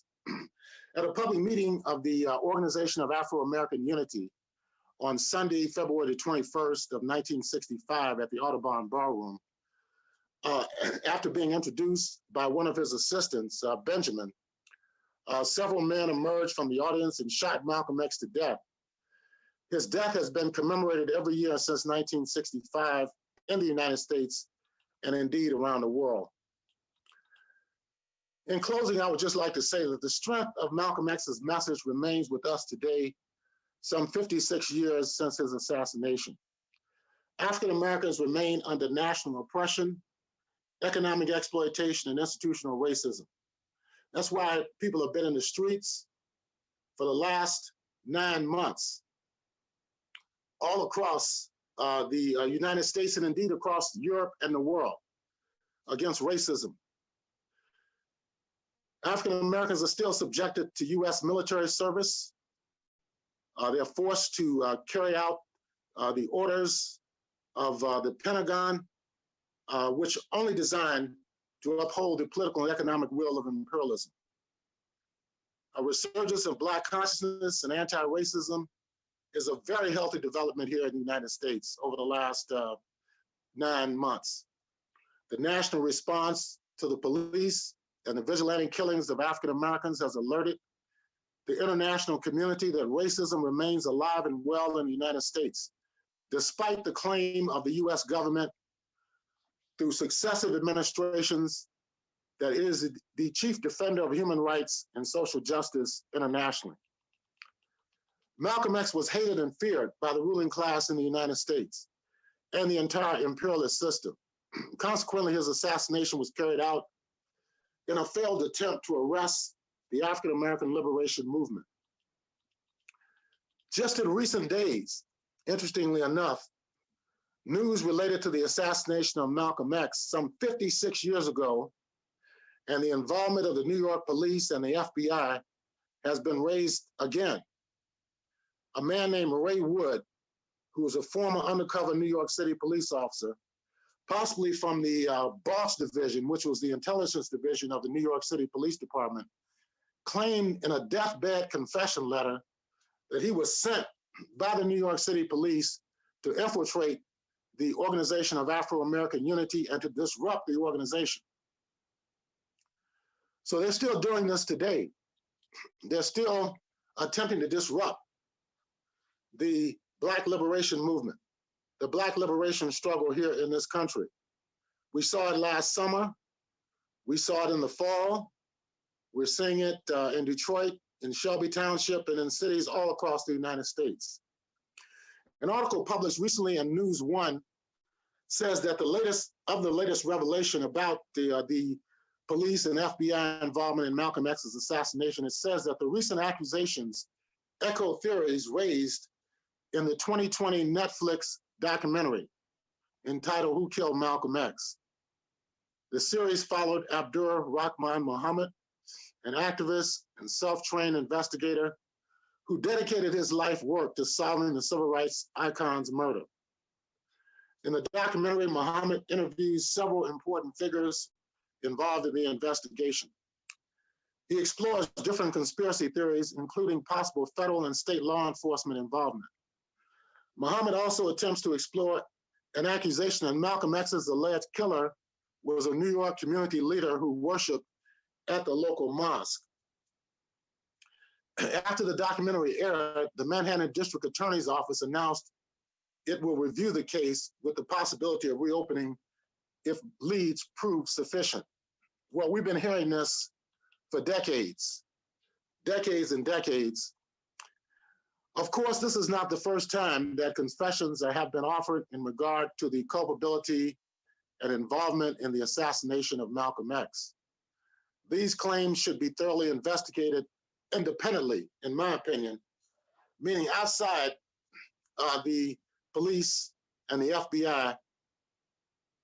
There should be an independent monitoring commission to investigate these claims. Any reliance on the police and the FBI, who are the accused parties, will bear no fruitful results. And in conclusion, I just want to say that what is important to understand is that the only real tribute to Malcolm X that can be carried out and administered by those of us who believe in his message and his objectives are us, ourselves. We're the only ones that can really bring about justice, and we're the only ones that can really bring about the realization of his ideas. Justice will be achieved when the systems of exploitation and oppression are completely eradicated, and a new society is built on the basis of freedom, self-determination, and the social emancipation of humanity. Thank you so much for listening.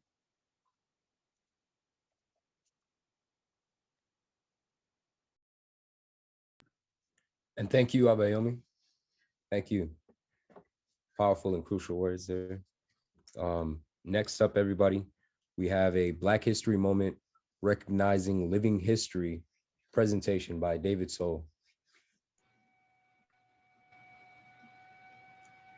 Thank you, Anthony, and good evening. I think there's a photo going up.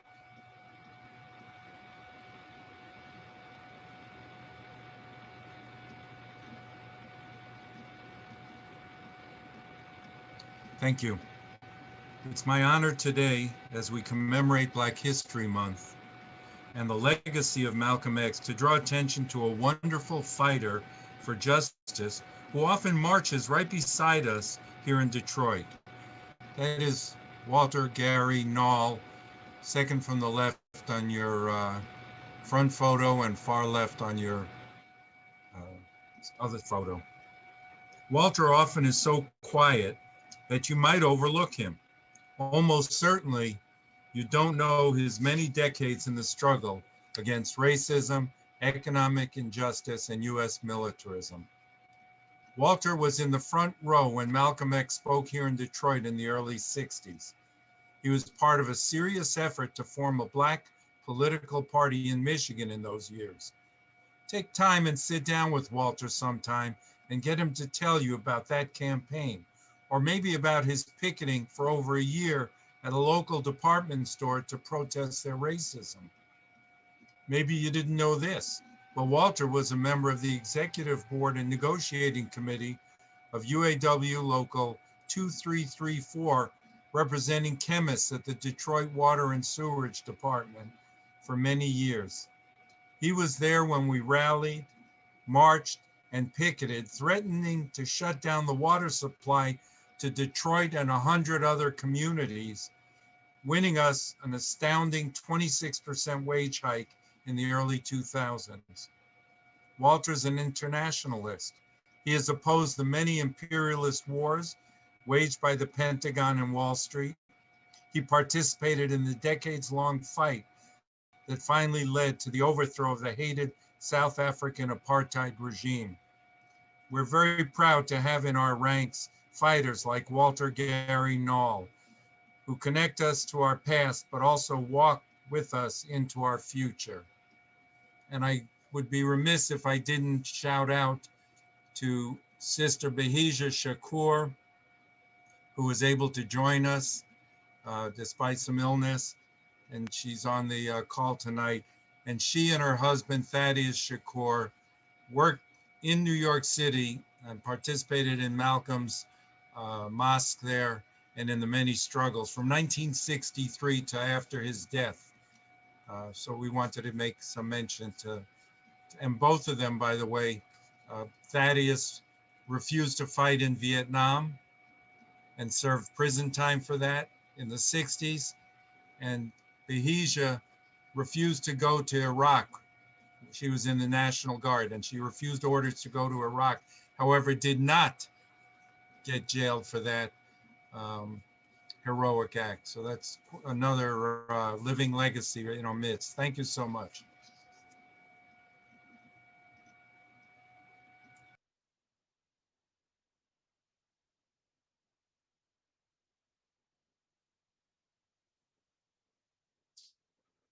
Okay, so should I speak? Yes, Derek, you are next on the program. All right, thanks, Anthony. No problem. Yeah, that's a lot to take in, guys.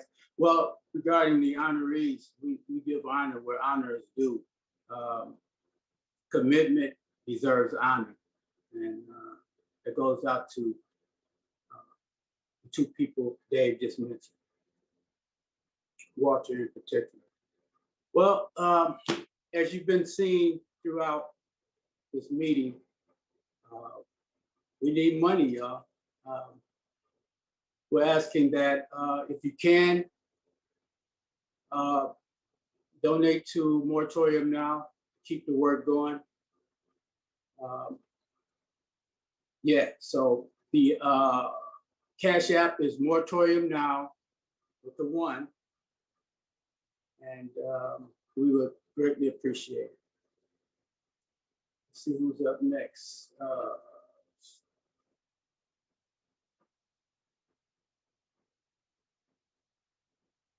I also just want to acknowledge Abayomi Ezekiel. He is nothing if not thorough, and he always gives a great presentation. Thanks, Comrade Derek. Oh, yes. We're going to turn it back over to Ali for questions. Okay. Yes, we also have time now, everybody, for questions that you shared in the chat. So if we want to, do we have a lineup of which ones?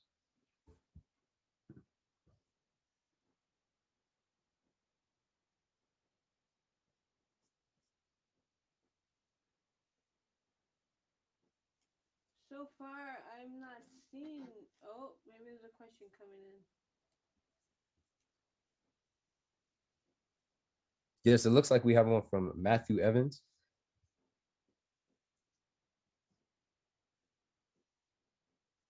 Would you read it and then we'll direct it to the right panelists? Yes. Yes. Okay. Matthew Evans. Looks like we have a question from you. There you go. Conscientious objection. King's number one form of recommended protest in BTS. Refund the police.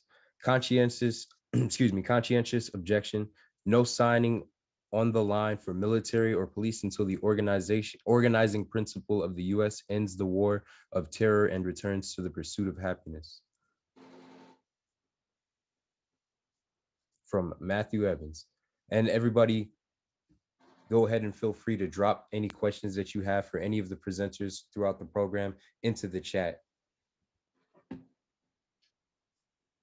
And I'm not sure, Matthew, if your question was directed to anyone specifically, but if you'd like to go ahead and add who, we could you could go ahead and add that in the chat. And we have another one though from Alexis York. What is the best way to support Black people in my community as a student? Which I believe is a general question for anyone from the panel. So if anybody would like to go ahead and tackle that question, have something that comes to mind in response, you could go ahead and unmute yourself. Yeah, I'm thinking the young people should probably address that question. You, Anthony, or Sammy. I just wanted to mention first, though, about conscientious objection, that Dr. King, towards the end of his life, of course, opposed the Vietnam War.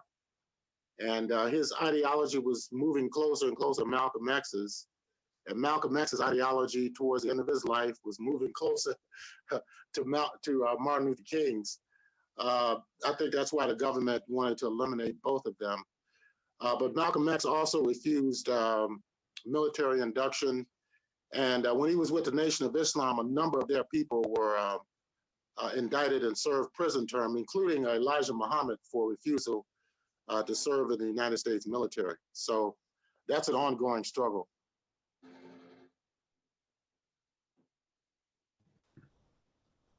And Hi, can you hear me? Yes. So I wanted to answer the question about what's the best way to support Black people in your community as a student. The best ways to do that, there's multiple ways. You know, you want to start with educating yourself. You can do that by, you know, there's a lot of speeches, like the speeches that were mentioned tonight, like the grassroots one by Malcolm X.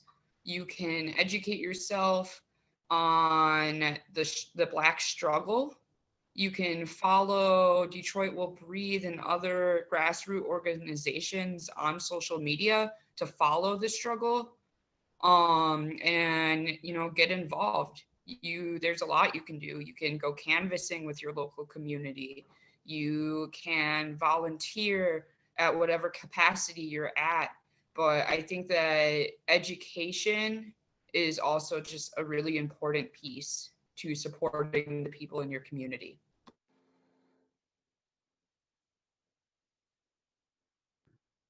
Thank you, Sammy.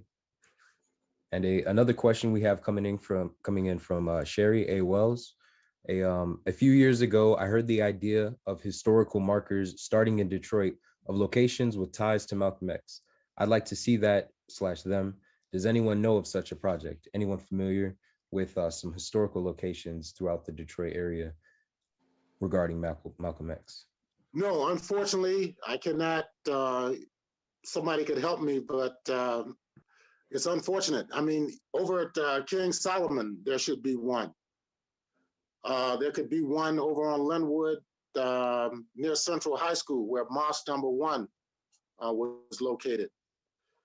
These would be two ideal locations for historical markers honoring Malcolm X. I believe up in Lansing or Mason, Michigan, they do have one up there, but not here in Detroit, unfortunately. And Malcolm X was known as Detroit Red, you know, even prior to him joining the nation and prior to him becoming real political, because, you know, he had ties with the state of Michigan, and they called him Detroit Red. So, yeah, there definitely should be something. Maybe that's something we could take up as a campaign.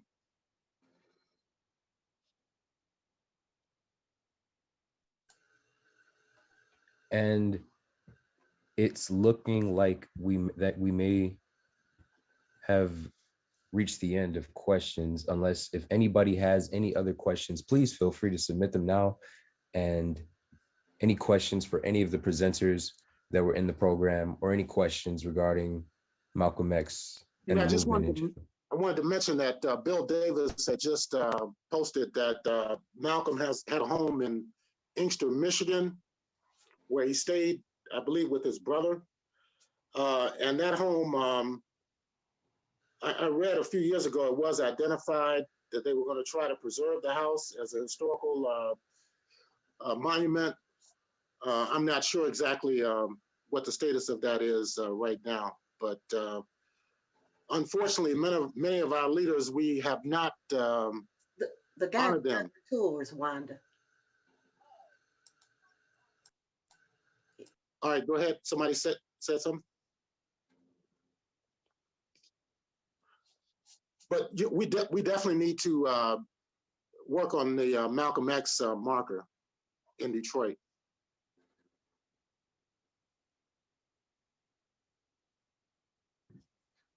And looks like we have another question. Looks like two coming up. One from Sharon Abramson. Police services investigating themselves is a problem.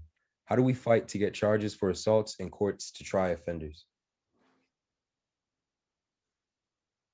Well, I don't know if Julie Hurwitz is still on the call. I am. Okay, you want to try to tackle that one? I wish I knew the answer. I can tell you this week, you should keep your eyes open. We've learned from Kim Worthy's office. They plan to convene a press conference this week to announce what they're going to do to the officers responsible for shooting and killing Hakeem Littleton in July. And I, quite frankly, do not have much hope that there will be any announcement other than there will be no criminal charges brought. I believe that we should mount a public campaign. Some states are actually requiring public disclosure of officers' internal affairs files. Every time there's a citizen complaint that's brought against them, it is required to be made a public record, where, however, here in Detroit and in Michigan, there is so much that is behind closed doors within our law enforcement agencies that they can withhold and not share with us. It was only through a court order that I was able to get those 70 or 80 some odd use of force and citizen complaint files about this cop who shot my client. And we need to publicly pressure our legislature and our local communities to open those records up for public access. And I think we'll see a whole lot more accountability coming down the road if we can at least know what they're doing with these officers. So.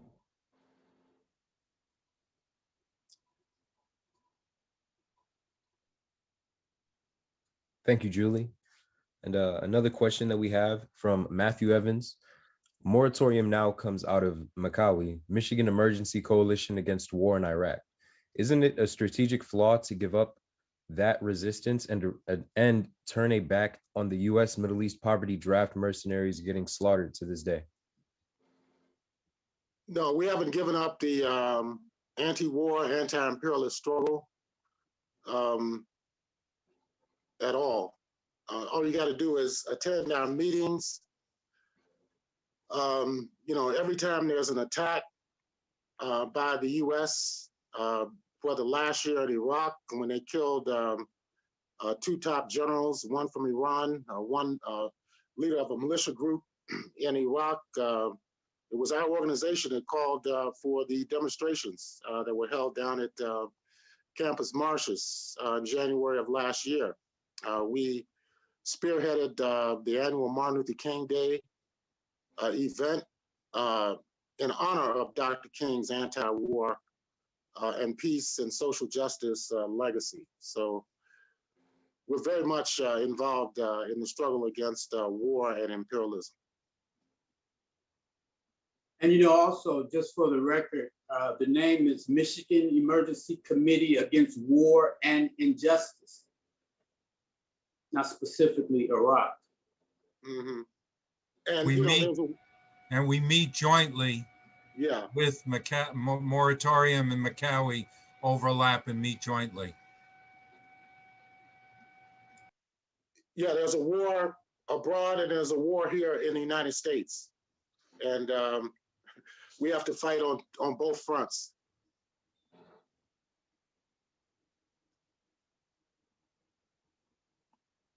Thank you guys for your responses.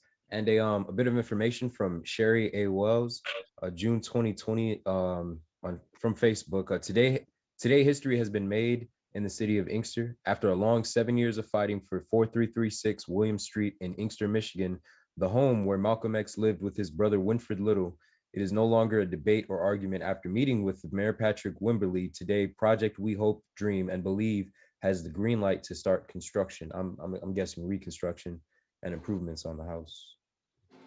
Great.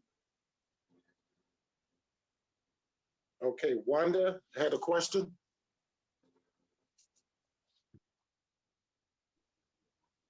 I wanted to share that Jamon Jordan owns a Black History traveling company. He actually does tours all over the city of Detroit, as well as in the libraries. It's the Black Scrolls History Tours. And if you've never taken a tour with him, I highly, highly recommend that you do. Black Scroll Network History Tour is the name of his company. And I'm going to put it in the chat. Thank you. And I just highly recommend it.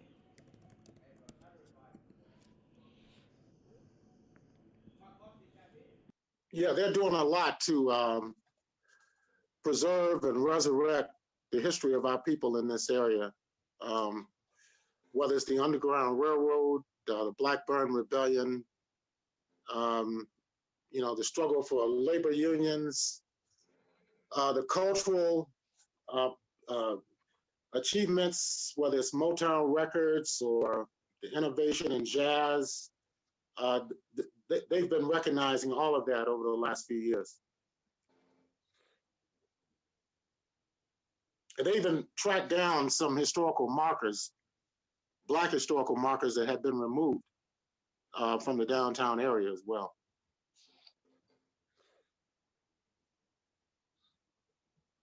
We have another question from Sean O. A question for everyone. What are some lessons activists today can learn from those individuals and groups of the past, Malcolm X, for example, the Black Panthers, Drum, etc., and apply to the ongoing struggle? Do you have other resources you recommend for learning about these groups and people? And thank you all so much for organizing this. Thank you, Sean. Yeah, I would say there's a lot to learn. And just listening to those 3 speeches that were delivered in Detroit between November of 1963 and February of 1965 is an excellent start. And there's also other resources. If you want to do archival research, you could go to the Walter Reuther Labor Library online. They have a lot of documents now online. And also, you could talk, with people who are veterans of the struggle. Many of the organizations, even on this call, people have been involved for many, many years, and you should utilize them as resources. Also, Detroit Will Breathe is the contemporary manifestation of the revolutionary movement as it has developed over the last century, I would say. It's the modern day manifestation of our continued struggle against racism, against oppression and exploitation, the need for organization, justice, and also independent organization as well is very, very important. And consistency is very important. I mean, the fact that Detroit Will Breathe is still together, still able to pull off actions. Like Saturday, I was out there at the 10th precinct on Saturday. That has not been the case in a lot of other cities. The movements have dissipated. So I think DWB is a good example of a model that could be used for future organizing. And I could also add for you, Sean, the book Black Against Empire, about the Black Panthers specifically. And if you're curious, please reach out to us. There is a reading group organized with DWB that goes over things of this nature, in particular, the history of revolutionary action and how specifically we can apply it and kind of graft it onto today's society and utilize it. So yes, one quick book recommendation, like I said, would be Black Against Empire for the Black Panthers specifically.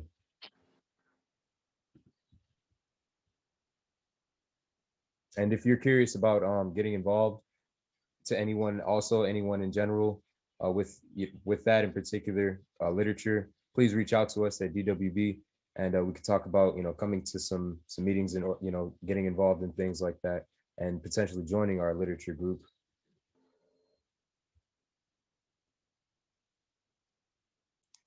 And from Julie, we have also a documentary on the Black Panthers, Vanguard of the Revolution, and the recent film Judas and the Black Messiah.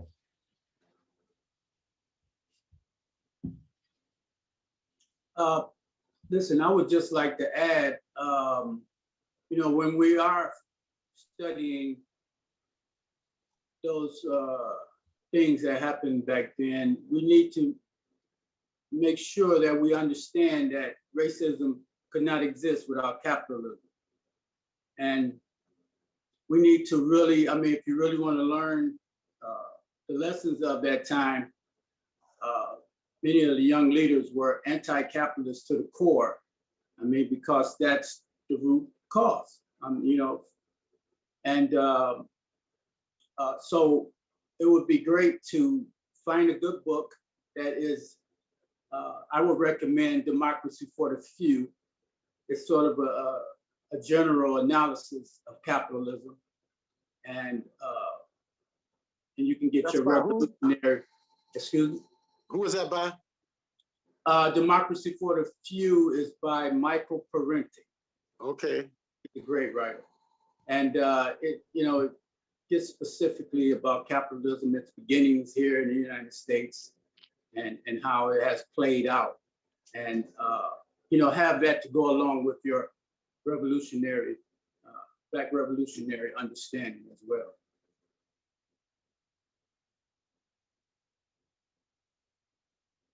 I just think we need to remember capitalism is the evil here. Yeah, I definitely agree with that, Derek. Kind of piggybacking on that, without the dismantling of capitalism, we're not going to get the liberation that we are fighting for. So other books I recommend is, I have this book, it's called Work, Capitalism, Economics, and Resistance. That has been very interesting to read. I actually got it at one of the marches, one of the really early on marches. Somebody had given it to me. So I can post that in the chat. And then another one is Stride Toward Freedom by Martin Luther King, because a lot of the, there's a lot of resemblances in the Montgomery bus boycott and the current struggle that we had this past summer. So I recommend those two books for sure.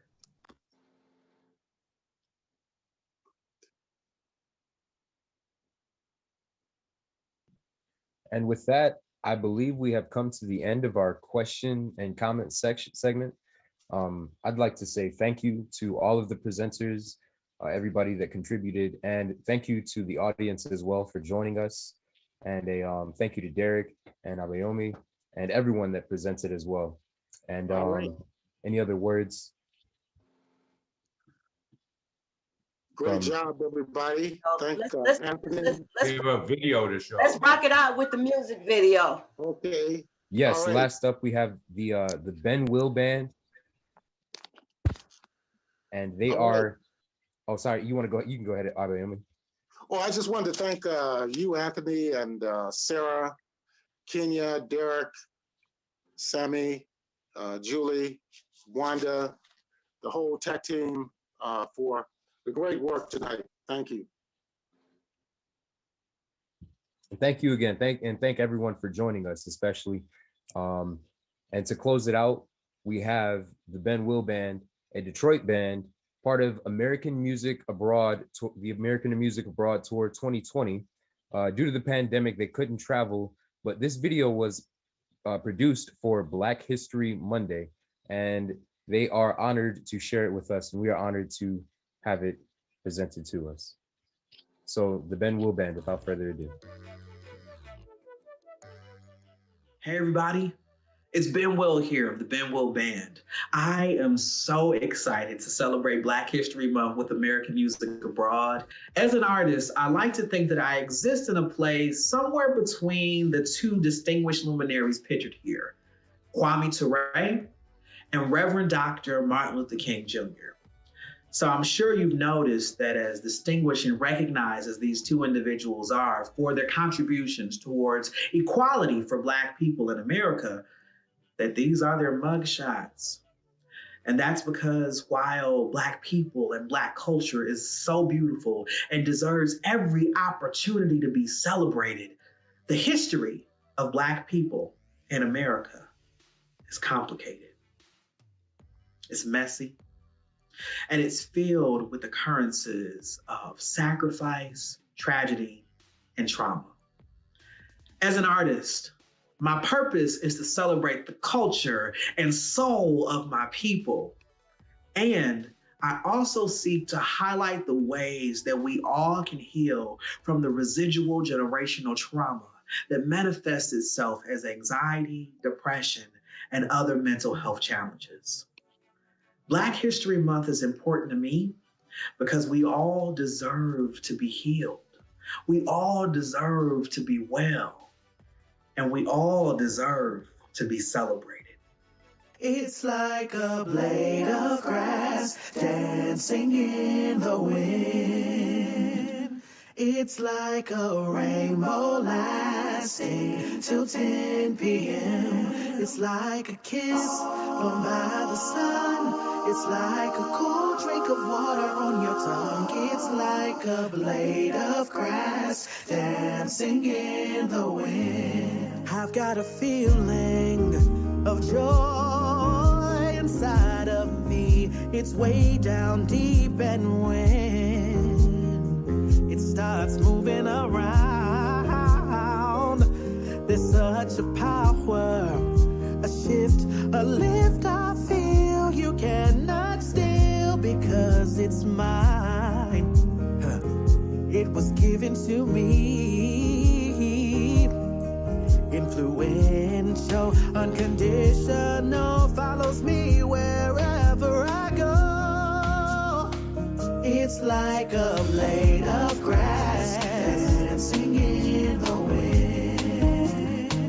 It's like a rainbow lasting till 10 p.m. It's like a kiss blown by the sun. It's like a cool drink of water on your tongue. It's like a blade of grass dancing in the wind. There's so much shame and pain, darkness, doom and gloom. You would assume that we would be forever broken and down, but there is an energy inside, and we can be forever free and never bound by the conditions of doubt. It's powerful, essential. If you know, then you know.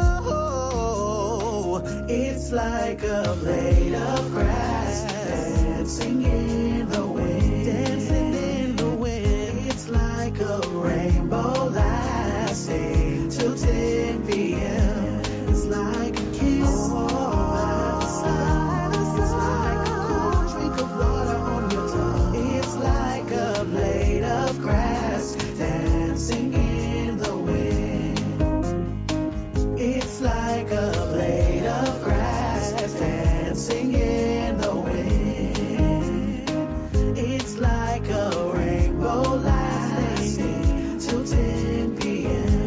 It's like a kiss, no matter sun. It's like a cool drink of water on the tongue. It's like a blade of grass dancing in the wind.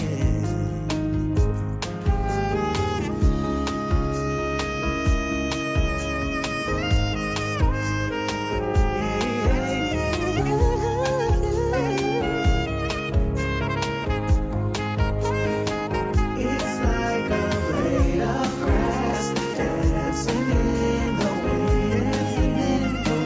It's like a rainbow lasting till 10 p.m. It's like a kiss under the sun. It's like a cool drink of water on the tongue. It's like a blade of grass dancing in the wind.